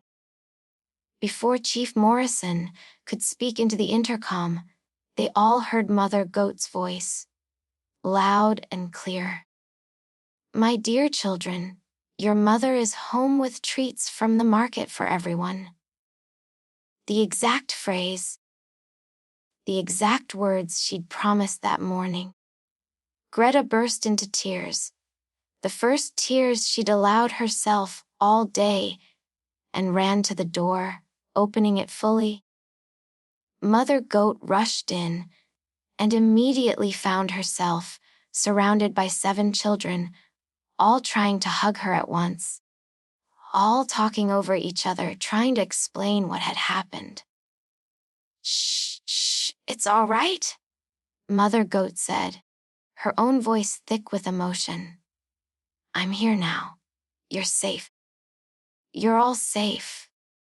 She looked over their heads at Chief Morrison, her expression demanding answers. He quickly summarized the situation while Mother Goat held her children close, her face cycling through shock, horror, anger, and fierce pride. When Chief Morrison finished, Mother Goat looked down at her 7 kids. You followed every instruction I gave you, she said, her voice trembling. You were smart and careful and strong. You protected each other. I am so proud of all of you. Why we're scared, Mom? Pip admitted, his small voice muffled against her fur. Of course you were, Mother Goat said, kneeling down to his level. Being brave doesn't mean not being scared. It means doing the right thing, even when you are scared. And all of you were so brave today. She stood and addressed Chief Morrison. I want to press full charges against this person. Attempted burglary, hacking, endangering children. Everything possible. Already being handled, ma'am, Chief Morrison assured her. The district attorney is going to have a very strong case thanks to all the evidence your children documented. As the building's security and police finished their work and began to leave, Mother Goat ushered her children to the couch. She sat in the middle, and they all crowded around her, needing the physical reassurance of her presence. I should have been here, she said quietly. When the building management called about the emergencies, I left the market immediately. But it still took me almost an hour to get back. An hour when you were facing that alone. But you prepared us, Greta said. Everything you told us this morning. All the warnings, all the rules, the exact phrase to listen for. It all helped us. We knew what to do because you taught us. Mother Goat pulled Greta close. You're extraordinary, all of you. Every single one. They sat together in the warmth and safety of their apartment, the ordeal finally over. Outside, police were escorting the wolf away in handcuffs. Building management was beginning their security audit. Emergency personnel were filing their reports. But inside apartment 7B, 7 children and their mother simply held each other, grateful to be together and safe. The worst was over. Or so they thought. Chapter 8. The Aftermath and the Solution. The next morning, apartment 7B was filled with sunlight and the smell of pancakes. Mother Goat's specialty comfort food. She had taken the day off from work, informing her supervisors that her family needed her more than the Central Market server did. And no one had argued with her once they heard what had happened. The 7 kids were gathered around the kitchen table, some still looking tired from a restless night of stress dreams, but all safe and together. Mother Goat moved between the stove and the table, serving up stacks of pancakes with various toppings. Berries for Greta, chocolate chips for Klaus, honey for Marta, and so on. She knew each child's preferences by heart. Eat up, she encouraged them. You all need good food after yesterday's ordeal. As they ate, there was a knock at the door. Normal, expected. Nothing like the threatening presence of yesterday. Mother Goat checked the security camera and saw Chief Morrison standing there, with a woman in a business suit. Good morning, Chief Morrison said, when Mother Goat opened the door. I hope we're not interrupting breakfast. This is Detective Sarah Chen from the Cybercrime Division. We wanted to update you on the investigation. Mother Goat invited them in, offering coffee, which they both accepted. The kids paused their breakfast to listen, curious about what had happened to the wolf after he'd been taken away. Detective Chen pulled out a tablet and began her briefing. The suspect, he's refusing to give us his real name, but we've identified him through biometric records as Marcus Lowell, age 34, with a long history of hacking and digital fraud. He's wanted in 3 other jurisdictions for similar crimes. Will he go to prison? Klaus asked directly. Almost certainly, Detective Chen replied. The evidence is overwhelming. Between what your security system recorded, the building's logs, and the programs we found on his devices, we have more than enough to prosecute. And because his actions endangered children, the charges are quite serious. He's looking at a minimum of 10 years, possibly more. Mother Goat nodded grimly. Good. People like that need to understand there are consequences for preying on the vulnerable. The interesting thing, Detective Chen continued, is what we found when we did a deep analysis of his systems. He wasn't just targeting your apartment. He had profiles on 17 different families in this building and 12 other buildings in the district. You weren't his only targets. You were just the ones he chose to hit yesterday.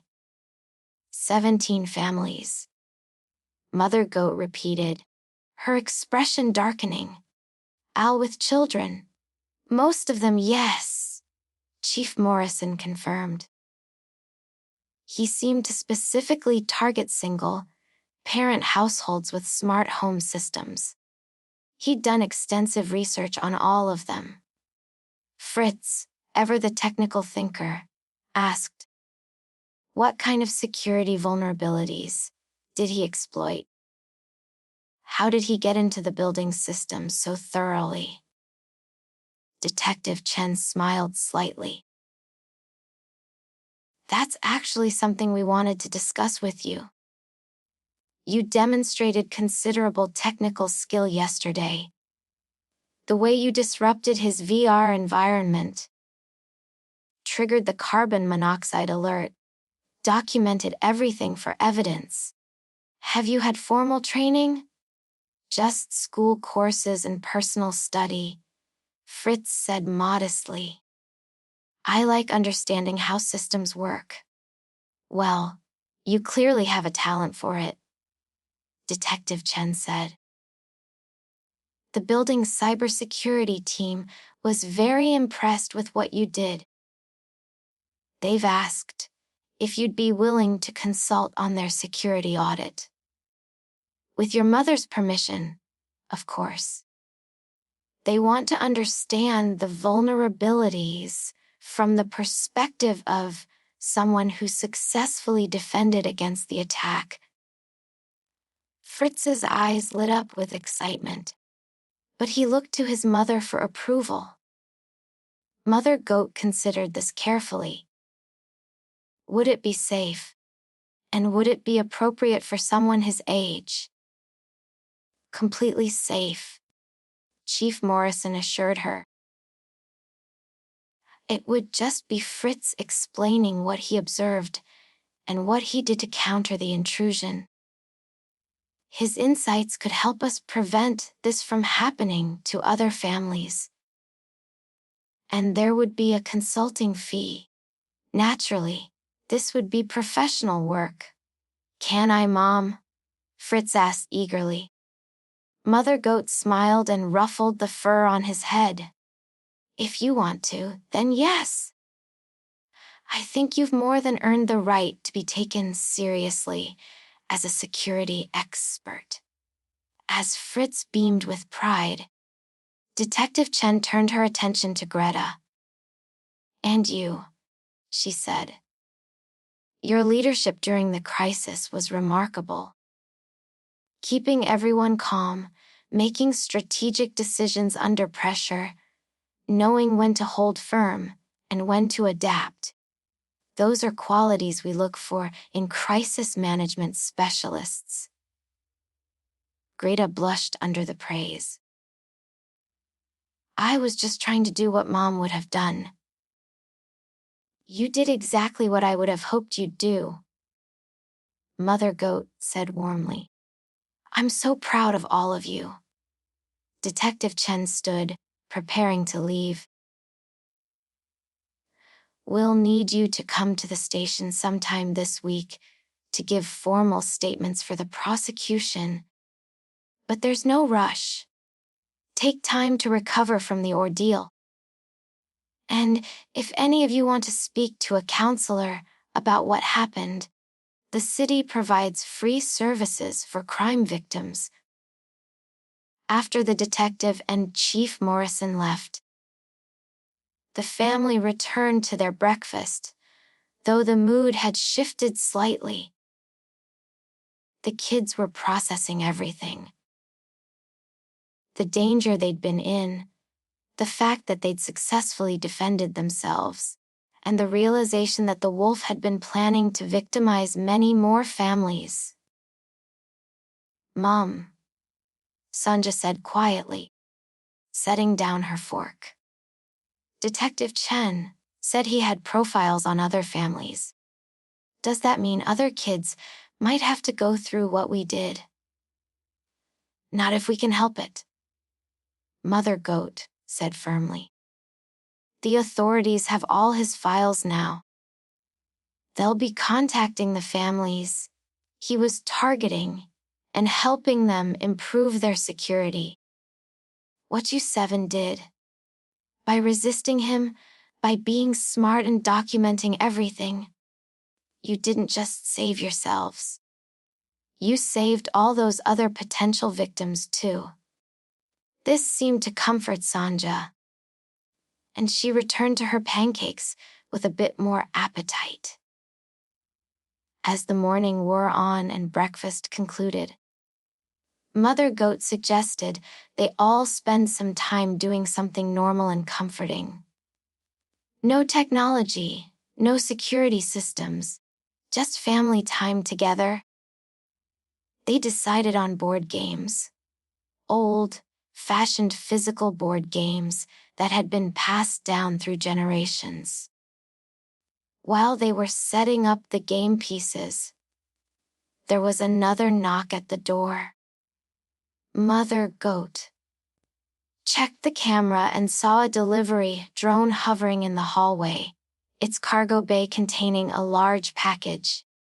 She accepted the delivery and brought the box inside. It was addressed to the 7 brave kids of apartment 7B from the building management office. Curious, the kids gathered around as Mother Goat opened it. Inside were 7 certificates, beautifully printed on heavy paper, each one personalized with a child's name. The certificates read, Certificate of Commendation for Exceptional Courage and Intelligence in the Face of Danger. Presented to Shanaim for demonstrating remarkable bravery, critical thinking, and teamwork during a security crisis. Your actions serve as an example to the entire community. Each certificate was signed by the building manager, Chief Morrison, and the mayor of the smart city. Wow, Klaus breathed, holding his certificate carefully. They really think we're heroes. You are heroes? Mother Goat said simply. Maybe not the kind that wear capes and fight supervillains, but heroes nonetheless. You protected yourselves and each other. That's what real heroism looks like. Along with the certificates, there were 7 small medals on ribbons, simple but elegant, with an engraving of a shield on one side and the date on the other. Little Pip held his medal up to the light, watching it gleam. Can I wear mine? He asked. Of course, Mother Goat said, helping him put it around his neck. Soon all 7 kids were wearing their medals, looking both proud and slightly embarrassed by the attention. As they finally settled down to their board game, Heidi asked the question that had been bothering her. Mom, how did the wolf get your voice so perfectly? Even knowing it was fake, it sounded exactly like you. Mother Goat sighed, setting down her game piece. That's something I need to explain. And it's part of a larger conversation we should have about privacy and security in the digital age. She pulled up a chair and gathered the kids close, making this a teaching moment. There are cameras and microphones everywhere in our world, in hallways, in public spaces, even in some products we buy. Most of the time, they're there for legitimate reasons: security, convenience, functionality. But that also means our voices, our images, our patterns of behavior are constantly being recorded. The wolf recorded you from the hallway camera, Fritz said, understanding. When you said goodbye to us yesterday morning. Exactly, Mother Goat confirmed. And with modern voice synthesis software, a recording of just a few seconds can be enough to create a complete voice profile. someone with skills like the wolf's can make that voice say anything they want. That's terrifying, Marta said flatly. It can be, Mother Goat agreed. But it's also why I taught you to verify, to question, to not trust technology blindly. You knew my voice, but you also knew my behavior. You knew I would never refuse to answer a simple security question. You knew I wouldn't get angry at you for being cautious. The technology could be faked, but your understanding of me as a person couldn't be. She looked at each of her children in turn. The world you're growing up in is full of amazing technology, but it's also full of people who will try to exploit that technology. I can't protect you from every threat out there, but I can teach you to be smart, to be skeptical, to trust your instincts. You did teach us that, Greta said softly. That's why we're okay. That's why you're more than okay, Mother Goat corrected. That's why you're extraordinary. They played board games for the rest of the morning, enjoying the simple pleasure of physical game pieces and dice, no screens or networks or digital interfaces. Just family. Together safe. Around noon, Mother Goat's work device buzzed with a call. She glanced at it and saw it was her supervisor from the central market server. I should take this, she said apologetically. It'll just be a minute. She stepped into her bedroom for privacy, and the kids could hear the muffled sound of conversation. When she returned a few minutes later, her expression was complicated, pleased but also troubled. What is it, Mom? Klaus asked. Mother Goat sat down and took a deep breath. That was my supervisor. The Central Market Server's security team has been analyzing what happened yesterday, and they're concerned about the vulnerability the wolf exploited. They want me to lead a task force to improve security protocols across the entire agricultural data network. That's good, right? Sanja asked. It's a promotion, essentially, Mother Goat said. More responsibility, better pay. The chance to prevent what happened to us from happening to others. She paused. But it also means more work. Possibly longer hours, at least for the next few months, while we implement the new protocols. The kids exchanged glances, understanding the unspoken question, would they be okay with their mother being away even more? Greta spoke first. Mom, you should take it. We'll be okay. You taught us how to be okay. But I don't want you to have to be that independent, Mother Goat said, her voice catching slightly. Your children? You should be able to just be children, not junior security experts defending the home fortress.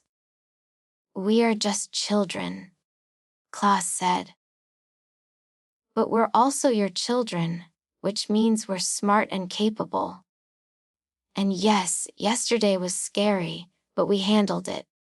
We can handle you taking on more responsibility too, especially if it means helping other families be safer. Mother Goat looked at her 7 children, all of them nodding, all of them supporting her, and felt tears prick at her eyes. When did you all get so wise? She asked, her voice thick with emotion. We learned from the best, Marta said simply. Mother Goat pulled them all into another group hug, holding them close. I love you all so much, she whispered. And I promise, Even with the new responsibilities, you will always be my first priority. Always. As they separated and returned to their game, Fritz had a thoughtful expression on his face. Mom? Could we use what happened yesterday to help other people? Not just through your work, but directly? What do you mean? Mother Goat asked. Well, the wolf had profiles on 17 families in this building alone, Fritz explained. And there are probably hundreds more people using similar security systems throughout the city. What if we created some kind of guide? Simple security practices that anyone could follow, based on what we learned yesterday. Mother Goat smiled, proud of her son's thinking. That's an excellent idea, Fritz. In fact, why don't you all work on it together? Each of you learned something different from yesterday's experience. Combine that knowledge into something useful for other families. The kids brightened at this project, energized by the idea of turning their traumatic experience into something helpful. They spent the afternoon working on what they eventually called the Smart Kids Guide to Digital Safety. Greta wrote about leadership and decision-making under pressure. Klaus contributed sections on verifying identities and not trusting technology blindly. Marta created logical flowcharts for evaluating suspicious situations. Fritz provided technical details about common security vulnerabilities and how to protect against them. Heidi wrote about managing fear and staying calm during emergencies. Sandra drew illustrations, making the concepts accessible even to young children. And Pip, with help from his older siblings, added a section about the importance of sticking together and supporting each other. By evening, they had a comprehensive draft that Mother Goat read through with growing amazement. This is genuinely good, she said. Educational, practical, and written in a way that's accessible to both children and adults. I think the building management would want to distribute this to all residents. Really? The kids asked in chorus, pleased and surprised. Really? Mother Goat confirmed. In fact, I think the entire smart city could benefit from this. Would you be comfortable if I shared it with my colleagues at the central market server? They could help distribute it more widely. The kids agreed enthusiastically, excited that their terrible experience could be transformed into something that might help thousands of people. As night fell and the kids prepared for bed, all of them more willing than usual to follow bedtime routines, wanting the security and normalcy they represented. Mother Goat tucked each one in personally, something she hadn't done since they were much younger. When she got to Pip's bed, the youngest was fighting sleep, trying to stay awake. Mom, he asked drowsily. Yes, sweetheart. Are bad people always going to try to trick us? Mother Goat sat on the edge of his bed, choosing her words carefully. Sometimes yes. There will always be people in the world who try to take advantage of others. But there will also always be people like you and your siblings. Smart, brave people who refuse to be victims. And as long as you remember what you learned, as long as you trust yourselves and each other, you'll be okay. Promise, Pip asked. Promise, Mother Goat said, kissing his forehead. Now sleep. Tomorrow is a new day, and you're safe. Pip's eyes finally closed, and his breathing evened into the gentle rhythm of sleep. Mother Goat stood and walked quietly to her own room. But before going to bed herself, she checked on each of her children one more time. 7 beds, 7 sleeping children, all safe and sound. She thought about the wolf, sitting in a jail cell somewhere, facing years of punishment for what he'd tried to do. She thought about the other families he'd been targeting, now warned and protected. She thought about the new security protocols she would help design, the systems she would improve, the vulnerabilities she would eliminate. But mostly, she thought about her 7 extraordinary children who had faced danger and emerged not just unharmed, but stronger. They had been tested in the worst way, and they had proven themselves capable beyond anything she could have hoped for. Mother Goat walked to her computer and began composing an email to her supervisor, accepting the task force leadership position. She would make the digital world safer for families like hers. She would ensure that what happened yesterday would be harder for predators to attempt in the future. It was late, night work that would have kept her at her desk for hours, but she found herself pausing, saving the draft, and shutting down the computer instead. The work could wait until tomorrow. Tonight, she just wanted to be home, to be present, to sit in the quiet apartment and listen to the peaceful sounds of her children, sleeping safely in their rooms. She made herself a cup of tea and sat by the window, looking out at the smart city's lights. Somewhere out there, in buildings just like this one, were other families, other children, other single parents trying to balance work and safety and love. Tomorrow, she would help protect them all. But tonight, she had protected what mattered most, her own family. And that was enough. Chapter 9. The final confrontation. 3 days after the incident, Mother Goat received an unexpected call from Detective Chen. The 7 kids were at school. Life had returned to a semblance of normalcy. And Mother Goat was working from home, beginning her preliminary research for the security task force. Ms. Goat, Detective Chen said, her tone serious but not alarming. I'm calling because something unusual has developed in the Marcus Lowell case. The wolf wants to speak with you and your children. Mother Goat's hackles immediately rose. Absolutely not. I'm not exposing my children to that predator again. I understand your reaction, Detective Chen said quickly. And please know that this is entirely optional. You can refuse, and it won't affect the prosecution at all.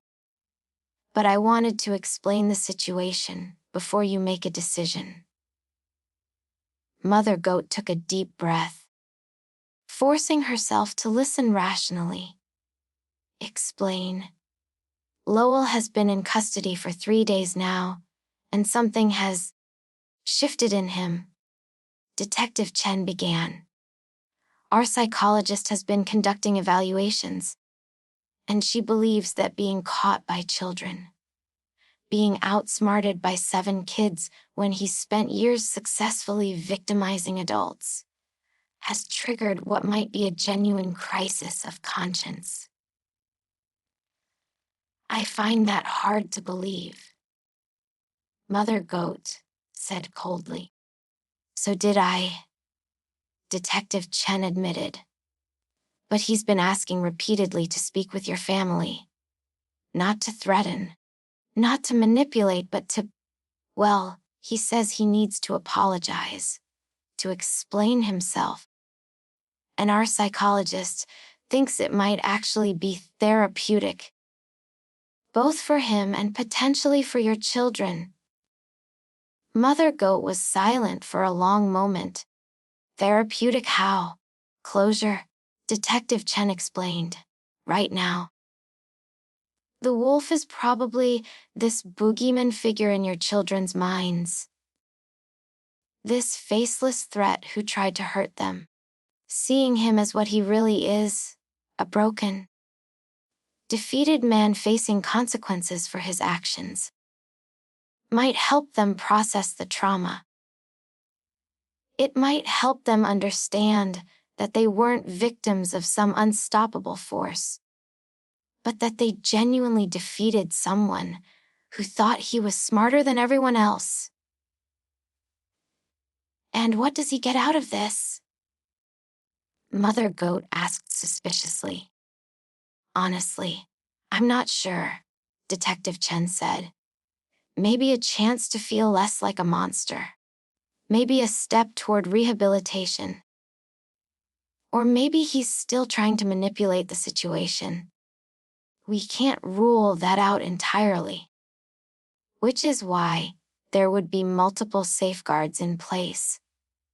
She outlined the proposed meeting. It would take place at the police station, in a secure interview room.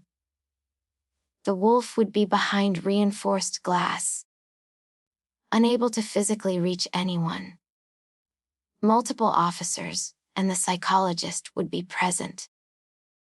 The meeting could be terminated at any moment if anyone felt uncomfortable. And most importantly, Mother Goat and her children could say no and never think about it again.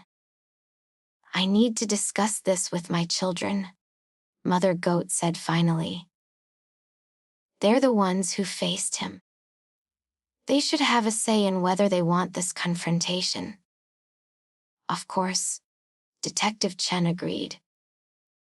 Take your time. The offer will remain open. That evening, Mother Goat gathered her 7 children and explained the situation. She was careful to emphasize that this was completely their choice, that there was no wrong answer, and that she would support whatever they decided. The kids had varying reactions. I don't want to see him, Heidi said immediately, shaking her head. I don't want to hear whatever excuses he has. He tried to hurt us. I kind of want to see him, Klaus admitted. I want to look him in the eye and know that he can't hurt us anymore. That we won. Fritz was analytical as always. From a psychological perspective, it could be valuable. Understanding the motivations of people who exploit security vulnerabilities could inform future protective measures. That's a very technical way of saying you're curious, Marta observed. I'm curious too, Fritz admitted. But also, Klaus is right. I want to see him defeated. I want to know for certain that he's not this powerful hacker genius he pretended to be, but just a sad criminal who got caught. Greta was thoughtful. Mom, what do you think we should do? Mother Goat shook her head. This isn't my decision to make. He targeted you 7. You're the ones who fought him off. You get to decide whether you want to face him one more time. Little Pip had been quiet through the discussion, but now he spoke up. Will it help other kids? If we talk to him and understand why he did it, will it help protect other families? Mother Goat felt a surge of pride at her youngest's selflessness. It might, sweetheart, the more we understand about how predators think and operate, the better we can protect against them. Then I think we should go, Pip said with a certainty that surprised everyone. We beat him once. We can face him again. His bravery seemed to inspire the others. Even Heidi, who had been most resistant, slowly nodded. If Pip is brave enough, then I can be brave enough too. Sanja, who had been sketching throughout the conversation, her way of processing stress, looked up from her tablet. I want to see what he looks like when he's not trying to be scary, when he's just a person who made terrible choices. Mother Goat looked at each of her children, making sure they all genuinely wanted this. Are we all in agreement? We go as a family. We listen to what he has to say. But the moment anyone feels uncomfortable, we leave.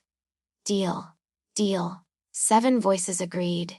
2 days later, the Goat family arrived at the Central Police Station. Detective Chen met them at the entrance and led them through security to a special interview room. It was smaller than Mother Goat had imagined, with comfortable chairs arranged in a semicircle facing a wall of reinforced glass. On the other side of that glass was a simple table and chair, currently empty. The police psychologist, Dr. Rachel Torres, introduced herself and explained what would happen. Mr. Lowell will be brought in shortly. He knows the rules. He can speak. But if he becomes aggressive, threatening, or inappropriate in any way, the session ends immediately and he's removed. You're in complete control here. Do you have any questions before we begin? The kids shook their heads, though Mother Goat could see they were nervous. She sat in the middle of the semicircle with her children, arranged on either side, a protective formation even here in this safe space. Whenever you're ready, Dr. Torres said. Mother Goat nodded, and Detective Chen spoke into a radio. Bring him in. A door on the other side of the glass opened, and the wolf was led in by 2 corrections officers. He was wearing an orange jumpsuit, his hands cuffed in front of him, and he looked diminished. Without his hacking tools, his confidence, his control over the situation. Marcus Lowell was just a middle-aged man who looked tired and defeated. His shoulders slumped. His eyes were downcast. When he sat in the chair across from them, he seemed to shrink even further. For a long moment, nobody spoke. The wolf. It was hard to think of him that way now, looking at this broken man, stared at his cuffed hands. Finally, he looked up and met their eyes through the glass. Thank you for coming, he said quietly. His voice, without the digital manipulation or the threatening tone, was ordinary, almost gentle. I know you have no reason to be here. I know I don't deserve your time. The kids stared at him, and Mother Goat could feel their confusion. This was the monster who had terrorized them. This was the sophisticated hacker who had seemed so powerful and unstoppable. I asked for this meeting because I need to say something, and I need you to hear it directly from me, the wolf, Marcus, continued. What I did was wrong. Not just illegal, but morally wrong. I tried to hurt children to get what I wanted, and there's no justification for that. Then why did you do it? Greta asked, her voice steady but cold. Marcus looked directly at her. Because I was good at it. Because it was easy. Because I had convinced myself that hacking was a victimless crime. That I was just taking data, just manipulating systems, and that nobody really got hurt. He gestured vaguely at the room around him. I've spent the last 5 days in a cell, thinking about what I've done. Not just to your family, but to all the others I've victimized over the years. And I've realized something that I should have understood a long time ago. There are no victimless crimes. Every time I broke into a system, every time I stole data or manipulated people, I was hurting real human beings. You tried to trap us in a VR world, Sanja said quietly. You threatened to freeze us and flood our home. You used our mom's private words against us. How did you think that wasn't hurting anyone? Marcus flinched as if she'd struck him. I didn't think. That's the truth. I didn't let myself think about you as real people with real feelings and real fear. I thought of you as obstacles, problems to be solved, systems to be hacked. I dehumanized you so I could do what I wanted without feeling guilty. And now? Klaus challenged. Now you feel guilty. Is that supposed to make what you did okay? No, Marcus said firmly. Nothing makes it okay. Guilt doesn't undo harm. But I wanted you to know that you weren't wrong to resist me. You weren't wrong to be afraid. And you weren't weak for being scared. You were strong for fighting back despite that fear. He leaned forward slightly, his expression intense. You 7 kids did something that dozens of adults I've targeted couldn't do. You saw through my tricks. You trusted your instincts. You worked together. You were smarter than me. And I need you to know that. I need you to understand that you genuinely beat me. This isn't a trick or manipulation. You won and I lost. And that's exactly how it should be. Fritz, ever curious about the technical aspects, asked. Did you really think your methods would work? The voice synthesis, the AR gloves, the VR trap. Marcus actually smiled slightly, though it was a sad expression. They've worked dozens of times before. People want to believe what's convenient. They want to trust technology. They don't want to question or verify because it's uncomfortable and seems paranoid. But your family was different. Your mother taught you to question everything, to verify, to trust yourselves over technology. That's actually brilliant parenting. He looked at Mother Goat directly for the first time. I researched you, you know. I read your work profile, your published papers on encryption security. You're genuinely talented at what you do. And more importantly, you're a good mother. Your kids are extraordinary because you made them that way. Mother Goat's expression didn't soften. Don't try to flatter me. You targeted my family because you thought single parents were easier victims. Because you thought children would be easier to manipulate than adults. You're right, Marcus acknowledged. That's exactly what I thought. And I was wrong. Your children were harder to manipulate than any corporate executive I've ever targeted. Because they had something those executives didn't have. They had genuine trust in each other and in you. They had a foundation of love and teaching that made them resilient. Pip, who had been very quiet, suddenly spoke up in his small voice. Are you sorry? The simple, direct question seemed to hit Marcus harder than any accusation. His eyes grew wet, and he nodded. Yes, I am genuinely, deeply sorry. Not just because I got caught and I'm facing prison, but because I hurt you. I scared you. I made you feel unsafe in your own home. There's no excuse for that, and I don't expect you to forgive me. Then what do you expect? Marta asked logically. Why did you want this meeting if you don't expect forgiveness? Marcus thought about this. I wanted you to see me as I really am.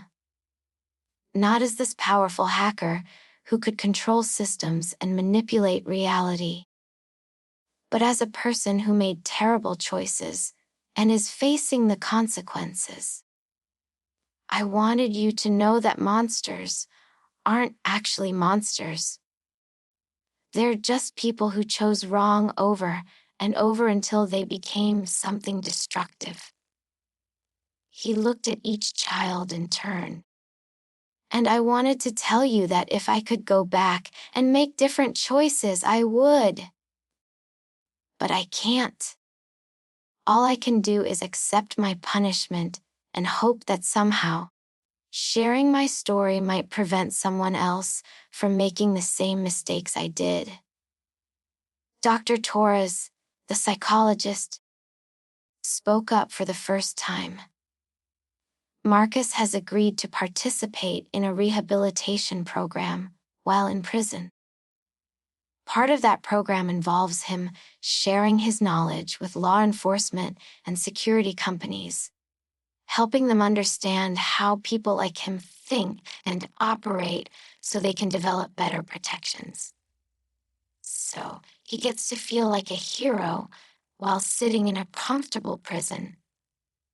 Klaus asked skeptically. He gets to be the reformed hacker helping society. No, Marcus said flatly. I get to spend at least 10 years, possibly 15, in a concrete cell regretting every choice I made. The helping society part doesn't make the time easier or the punishment less.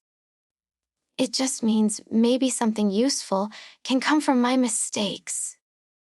He looked at Klaus directly. I'm not trying to redeem myself or earn forgiveness. I'm trying to do the only thing I can do from where I am. Prevent others from hurting people the way I did. That's not heroism.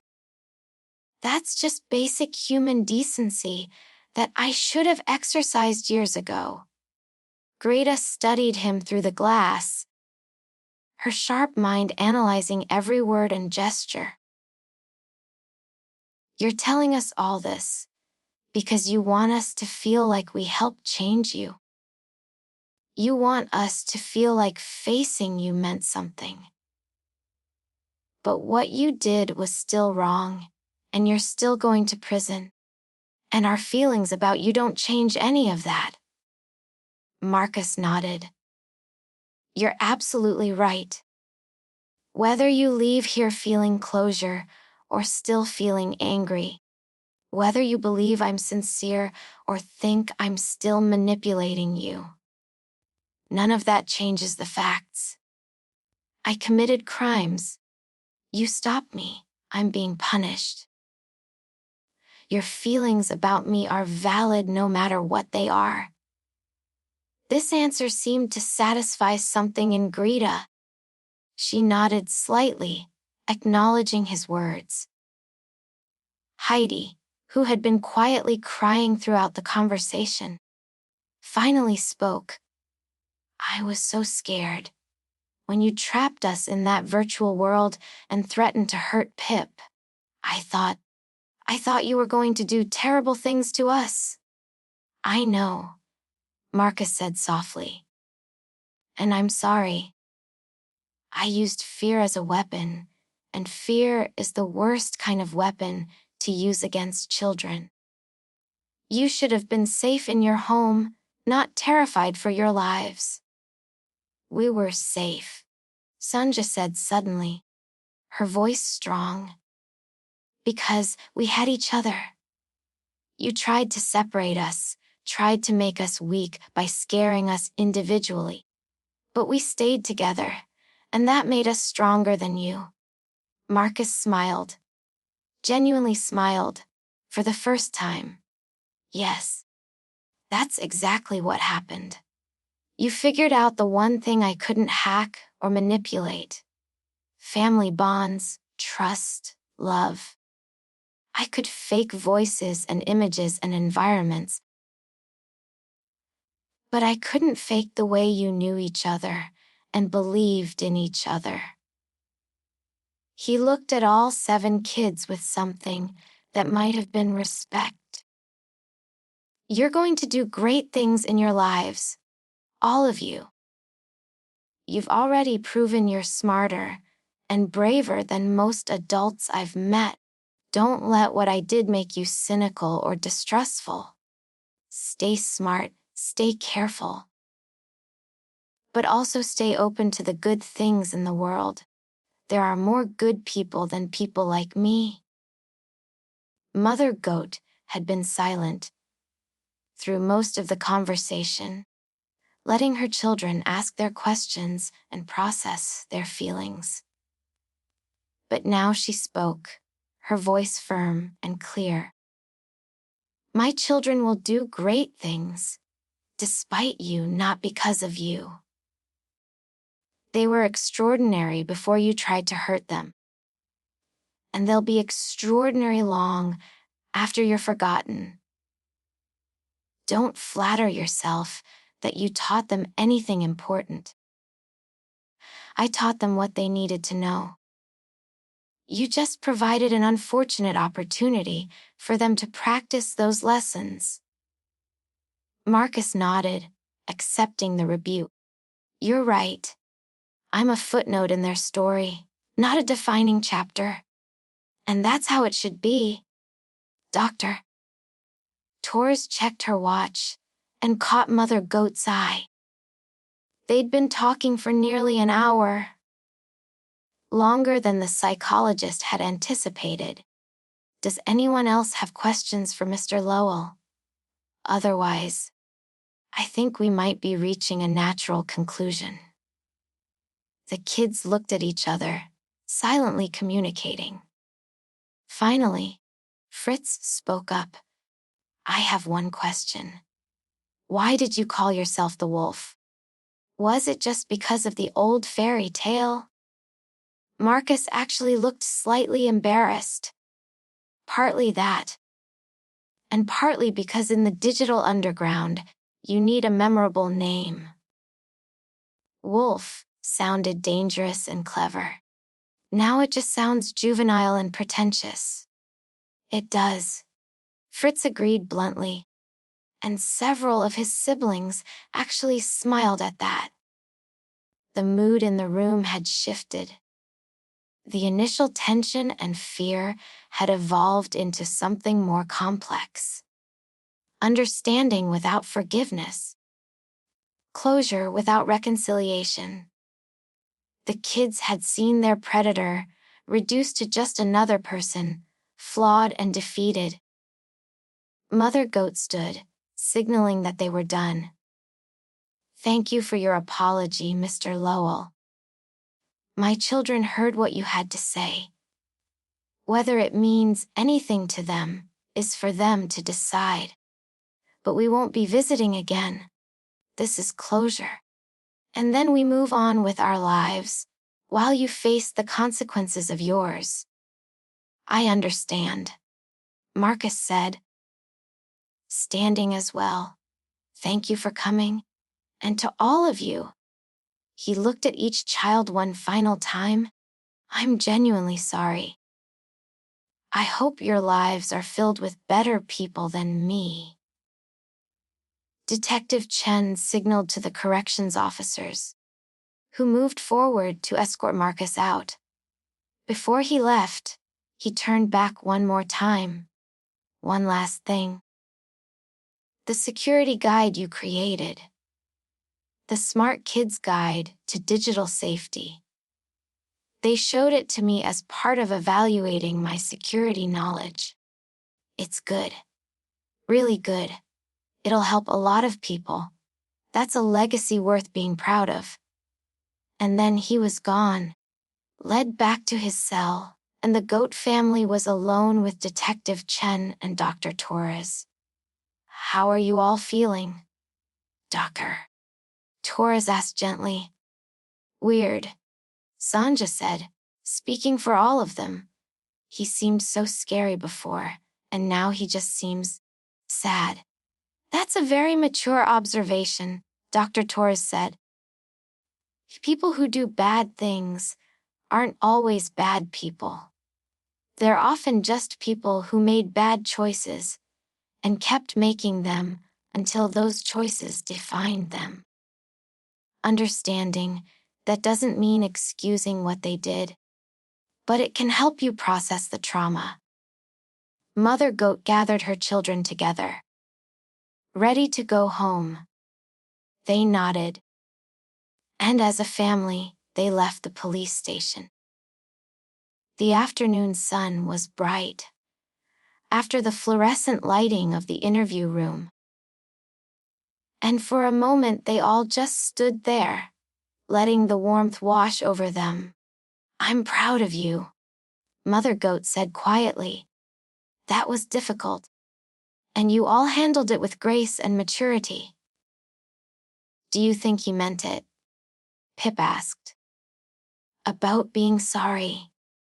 I think he meant it in that moment, Mother Goat said thoughtfully. Whether he continues to mean it over the next 10 or 15 years, I don't know. But that's not our concern. We said what we needed to say. We heard what we needed to hear. And now we move forward. As they walked to the transit station, Klaus voiced what they were all thinking. I don't forgive him. You don't have to, Mother Goat assured him. Forgiveness is something you give when, and if you're ready, and only if you want to. There's no requirement to forgive someone just because they apologized. I don't think I'll ever forgive him, Heidi said. But I'm glad we went. I needed to see that he wasn't this all-powerful thing anymore. Same, agreed several of her siblings. They boarded the transit pod. That would take them home. Settling into the comfortable seats. As the automated vehicle began to move, Mother Goat looked at her 7 children and saw not victims, but survivors. They had faced their fear, confronted their attacker, and emerged still strong, still whole, still themselves. The wolf was behind bars, and they were going home. It was, Mother Goat thought, exactly as it should be. Chapter 10. The Enchanted Solution. 3 months had passed since the confrontation at the police station. Life in apartment 7B had settled into a new normal, not the same as before, but something stronger, more resilient. Mother Goat's security task force at the Central Market server had made significant progress. The Smart Kids Guide to Digital Safety had been distributed to over 50,000 families across the smart city and was being translated into multiple languages for wider distribution. Fritz had become a regular consultant for the building's cybersecurity team, earning enough from his work to start a college fund. And the entire family had been featured in a documentary about digital security awareness.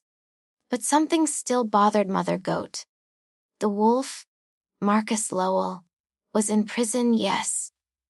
But his methods, his tools, his techniques were still out there.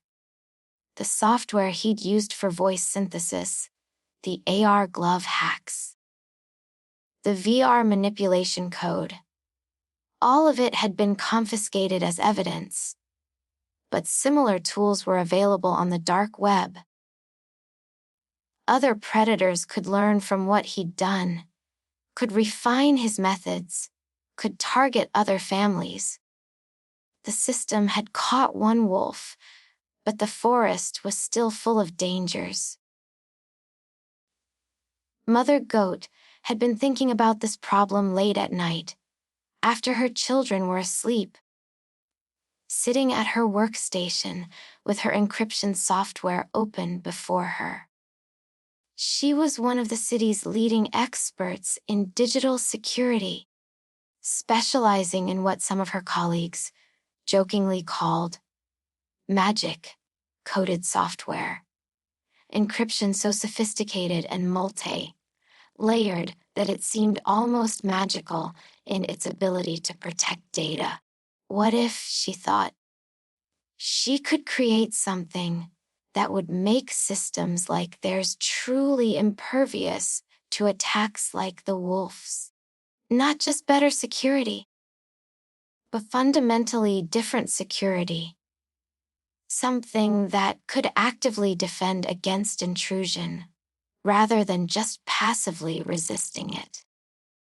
The idea had been germinating for weeks, but tonight it finally crystallized into something concrete. She began to code. Her fingers flew across the keyboard, writing algorithms that combined traditional encryption with adaptive AI responses. She created layered defenses that could learn from attack patterns and evolve their protections in real time.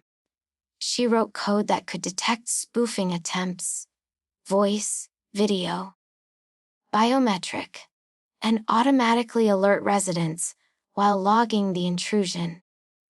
But the most elegant part of her solution was what she called the trap and trace protocol. Most security systems tried to keep intruders out. Mother Goat's system would do that too. But it would also do something more sophisticated if someone attempted to hack into the system. The security would allow them to think they were making progress while actually tracing their digital footprint, documenting their methods.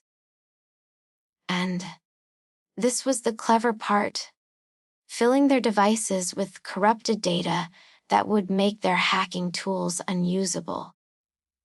It was defensive and offensive simultaneously. A predator who tried to attack a system protected by her software wouldn't just fail. They would find their own equipment compromised, their techniques exposed, and their identity traced back to law enforcement. She worked through the night and into the early morning, refining the code, testing it against simulated attacks, building in safeguards to ensure it couldn't be misused or turned against legitimate users. As dawn light began filtering through her window, Mother Goat sat back and looked at what she created. On her screen was software that could revolutionize home security systems. Not just for wealthy families in smart buildings, but for anyone with a connected home. She saved the file with a small smile and named it Guardian Protocol, version 1.0. But software alone wasn't enough. She needed to test it, to prove it worked, and to ensure it couldn't be exploited by the very people it was designed to stop. When her children woke up for breakfast, they found their mother still at her workstation, surrounded by empty coffee cups and technical diagrams. "Mom," Greta asked, concerned. "Did you sleep at all?" Mother Goat turned to face them, and despite the tiredness in her eyes, there was excitement there too. "I've been working on something important, and I need your help to test it." The 7 kids gathered around her workstation as she explained the Guardian protocol. She walked them through how it worked, showing them the layers of protection, the adaptive responses, the trap and trace functionality. Fritz's eyes grew wider with each explanation. "Mom, this is actually revolutionary. If this works the way you're describing, it could make systems like ours virtually unhackable." "That's the theory," Mother Goat said. "But theory and practice are different things. I need to test it against real attack scenarios. And I can't think of better test subjects than 7 kids who successfully defended against an actual sophisticated hacker." "You want us to try to hack our own apartment?" Klaus asked, both intrigued and slightly nervous. "Exactly," Mother Goat confirmed. "I'll install the Guardian protocol on our security system. And then, I want you 7 to use everything you learned from the wolf's attack, and everything you've learned since, to try to break in. Try to spoof the cameras, fake the voice authentication, manipulate the environmental controls. Whatever you can think of. Find the vulnerabilities before someone with malicious intent does." The kids exchanged excited glances. This was like the world's most important video game. And they got to help design the ultimate defense system. "When do we start?" Sanja asked. "After breakfast," Mother Goat said with a tired smile. "And after I take a very long nap. This is going to take all of us working together. And I need to be sharp for it." Over the following weeks, Apartment 7B became a laboratory for cutting-edge security testing. The kids approached the challenge with creativity and determination, trying every trick they could imagine to bypass the Guardian protocol. Pip, despite being the youngest, proved surprisingly effective at thinking like a predator. "If I wanted to trick someone, I'd make them feel sorry for me," he suggested. So they tested whether the system could detect emotional manipulation in voice patterns. Heidi wondered if music could be used to hide intrusion attempts. So they tested whether the system could filter out background sounds designed to mask suspicious activity. Sanja's artistic eye spotted patterns that the others missed, helping identify visual glitches that could indicate spoofing attempts. Fritz led the technical assault, trying everything from brute force hacking to sophisticated social engineering. Every time he found a vulnerability, Mother Goat would refine the code to address it. Class focused on physical security integration, testing whether the digital protections could be bypassed by manipulating the actual hardware. Marta approached it logically, creating decision trees of possible attack vectors and systematically testing each one. And Greta coordinated everything, making sure they documented their findings and organized their approach methodically. After 6 weeks of intensive testing, they had found and closed dozens of potential vulnerabilities. The Guardian Protocol had evolved from a promising concept into a genuinely robust security solution. But Mother Goat wanted one final test, the most important one. She contacted Detective Chen and made an unusual request. Could they bring the Guardian Protocol to the prison and show it to Marcus Lowell? Could they ask him, an actual sophisticated hacker with years of experience, to try to find ways to break it?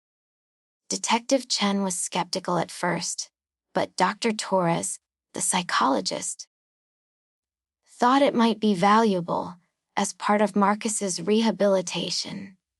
He'd been cooperating with authorities, sharing his knowledge to help improve security systems. This would be a chance to put that cooperation to a real test. The arrangement was made with extensive safeguards. Marcus would be given access to a sandbox testing environment, completely isolated from any real networks, where he could analyze the Guardian Protocol and try to find vulnerabilities. Any attempt to use the test to actually compromise systems would immediately terminate his cooperation agreement and add years to his sentence. 1 month later, Mother Goat and her 7 children found themselves back at the police station, this time in a special secure testing facility. Marcus was led in, once again in handcuffs, but this time he was also carrying a tablet provided by the facility.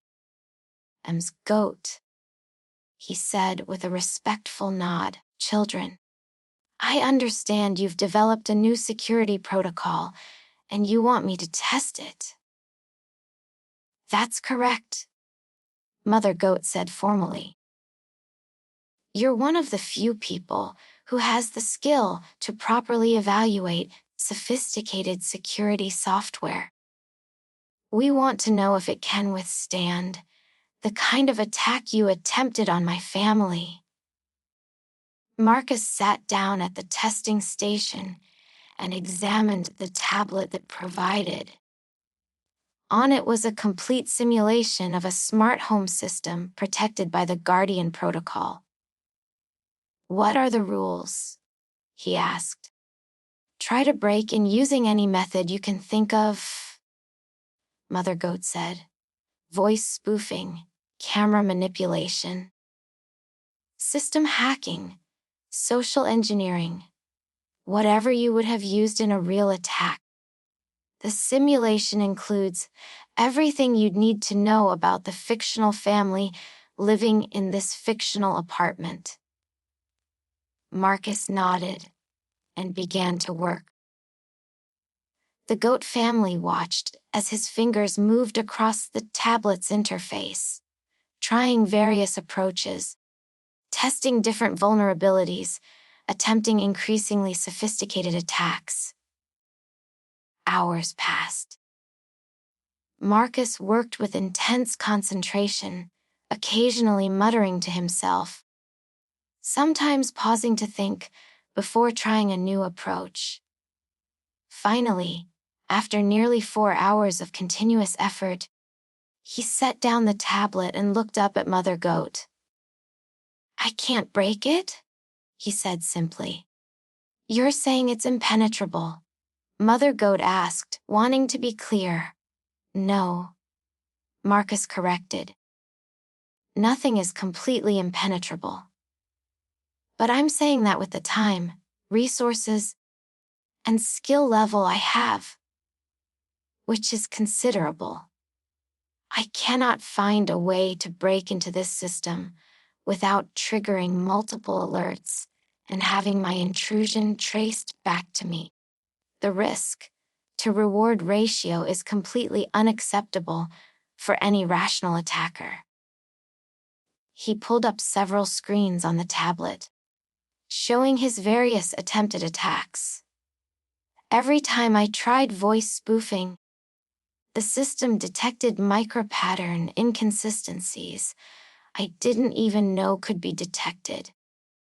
When I attempted camera manipulation, it verified the visual data against multiple sensors and flagged the discrepancies. When I tried to manipulate the environmental controls, the system immediately locked me out and traced my access point. Marcus looked at the 7 kids with something like admiration. You helped test this, didn't you? You found vulnerabilities and helped close them. We did, Greta confirmed. We learned from what you tried to do to us, and we made sure it couldn't work again. This is good work, Marcus said seriously. Really good.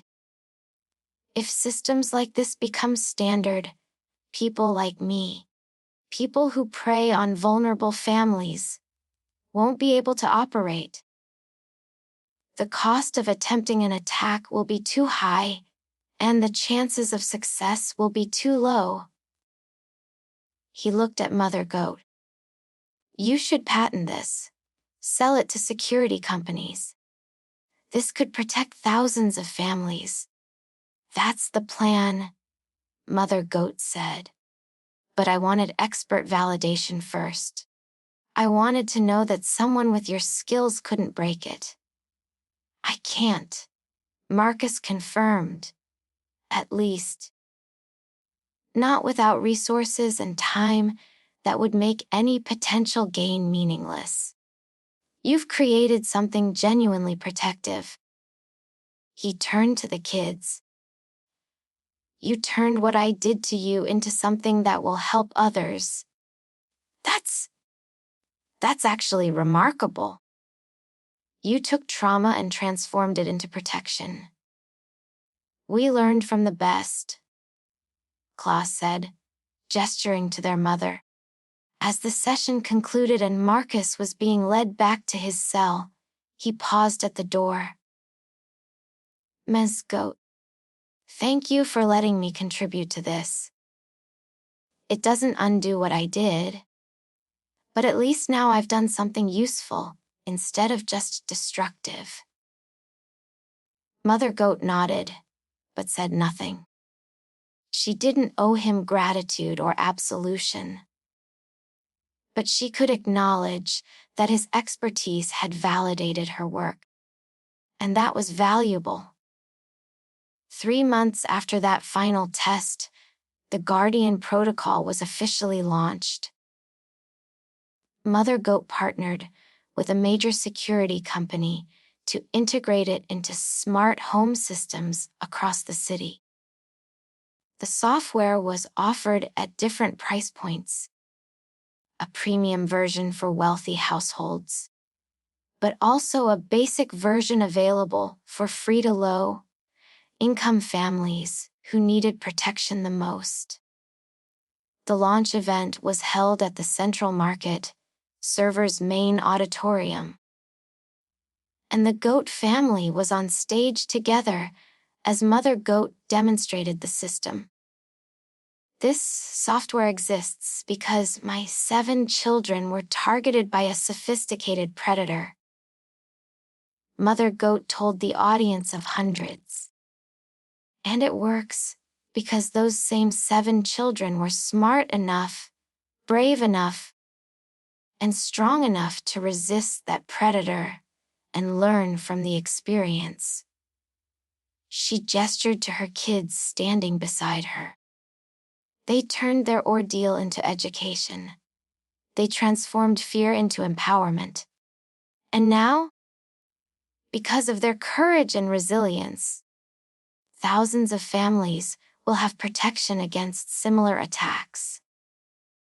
The audience applauded, and the 7 kids, some embarrassed by the attention, some proud, all of them a little overwhelmed, stood together as a family should, united, strong, and unbreakable. After the launch event, after the interviews and photographs and congratulations, the goat family returned to apartment 7B. It looked exactly the same as it had before the wolf's attack, but it felt different now. Safer. More than that, it felt like a fortress they had built together, defended together, and would protect together. Mother Goat gathered her children in the living room one more time. "I have something for each of you," she said, pulling out 7 small packages. The kids opened them to find beautiful pendants on chains. Each pendant was shaped like a shield and engraved with the child's name on one side. On the other side was a phrase, "Smart, protected." These are made from the first prototype processors that ran the Guardian protocol. Mother Goat explained. "They're a reminder that you didn't just survive an attack. You turned that experience into something that protects others. You are guardians now, in the truest sense." The kids put on their pendants, touched by the gesture and the symbolism. "Mum," Greta said softly, "what you created is amazing. But the most important protection you gave us wasn't the Guardian protocol. It was teaching us to think critically, to trust each other, and to never give in to fear. That's the real magic code," Mother Goat agreed, pulling her children close. "Technology can be hacked. Systems can be broken. But a family that trusts each other, that thinks together, that stands united, that's unbreakable." Little Pip looked up at his mother. "Are there still bad people out there? Other wolves?" "Yes," Mother Goat said honestly. "There will always be people who try to hurt others.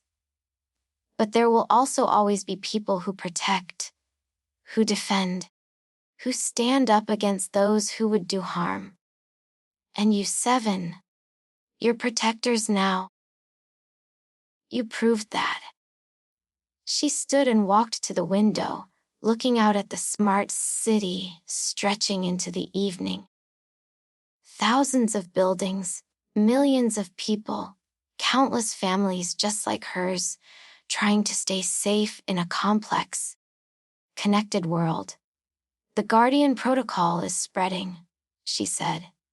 "Right now, at this moment, it's being installed in homes across the city. Tomorrow, across the region. Within a year, maybe across the world.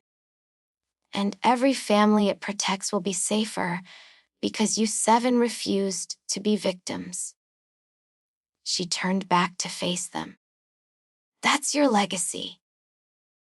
Not the fear or the trauma, but the protection you made possible. That's what the wolf left behind. Not his predation, but your resistance. Not his methods, but your defenses." Fritz had pulled up his tablet and was checking the Guardian protocol's distribution numbers in real time. "Mom, there have been 8047 download attempts in just the last hour. People are actually installing it." "Good," Mother Goat said with satisfaction.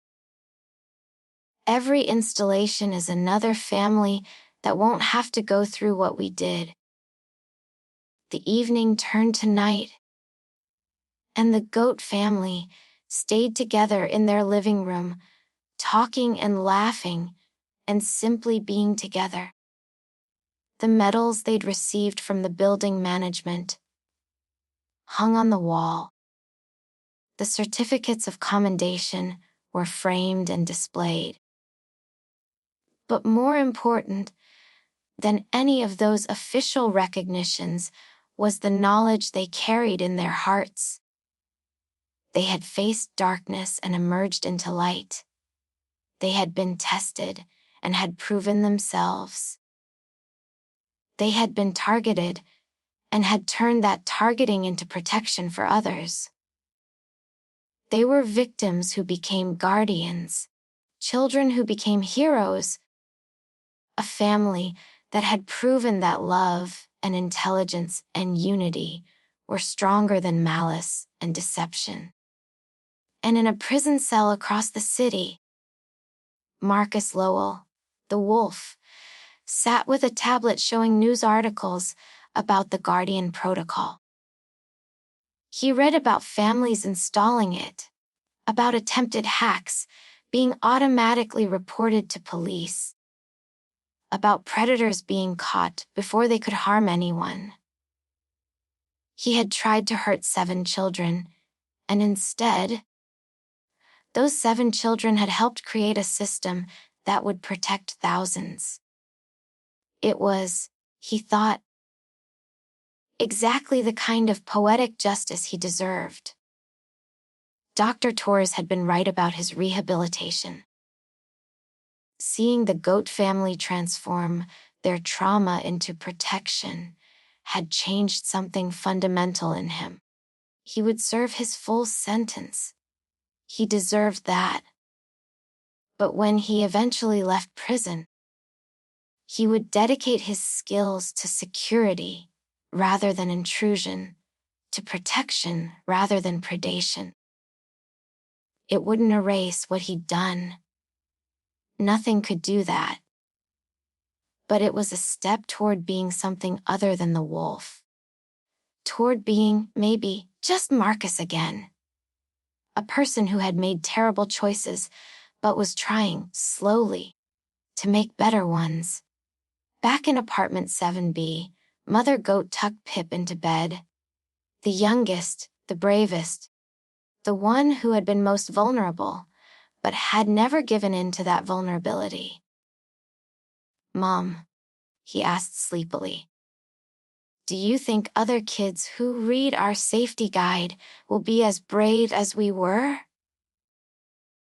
"I think they'll be brave in their own way," Mother Goat said, smoothing the fur on his head.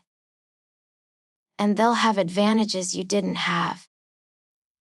They'll have the Guardian Protocol protecting them. They'll have our guide teaching them. They'll have the example of 7 children who refused to be victims. We're kind of like superheroes," Pip said with a yawn. Mother Goat smiled. "You're better than superheroes. You're real children who did extraordinary things. You're proof that intelligence and courage and family love are the strongest powers in the world." Pip's eyes closed, and his breathing evened into sleep. Mother Goat stood and looked at her youngest child. So small, so brave, so resilient. She walked through the apartment, checking on each of her children. 7 beds, 7 sleeping forms, all safe and sound. Just as it had been on that terrible day, but so much had changed since then. They had all changed, grown, become stronger, and the world had changed too, just a little bit. A little bit safer, a little bit more protected. Because 7 children had refused to be broken. Mother Goat returned to her own room and stood at the window one last time, looking out at the city lights. Somewhere out there, families were downloading the Guardian Protocol. Somewhere, children were reading the Smart Kids Guide to Digital Safety. Somewhere, potential predators were finding that their methods no longer worked, that their victims had become too smart, too well protected, too aware. The fight wasn't over. It would never be completely over. But tonight, this night, the good guys had won. The protectors had triumphed over the predators. The light had pushed back the darkness, even if just a little bit, and that was enough. Mother Goat smiled, closed her curtains, and went to bed. Tomorrow would bring new challenges, new work, new opportunities to protect and defend and teach. But tonight, she could rest knowing that her family was safe, her children were extraordinary, and the world was a little bit better because of what they had all accomplished together. In the morning, there would be pancakes. There would be laughter. There would be normal family life, the kind they'd fought so hard to preserve. But tonight, there was just peace, the deep, satisfying peace of knowing that they had faced their worst fear and emerged victorious. 7 children and their mother. Safe and together, in an apartment protected not just by code and encryption, but by love and intelligence and the unbreakable bonds of family. The wolf had tried to destroy that. Instead, he had only made it stronger. And in the end, that was the greatest magic of all. THEEND.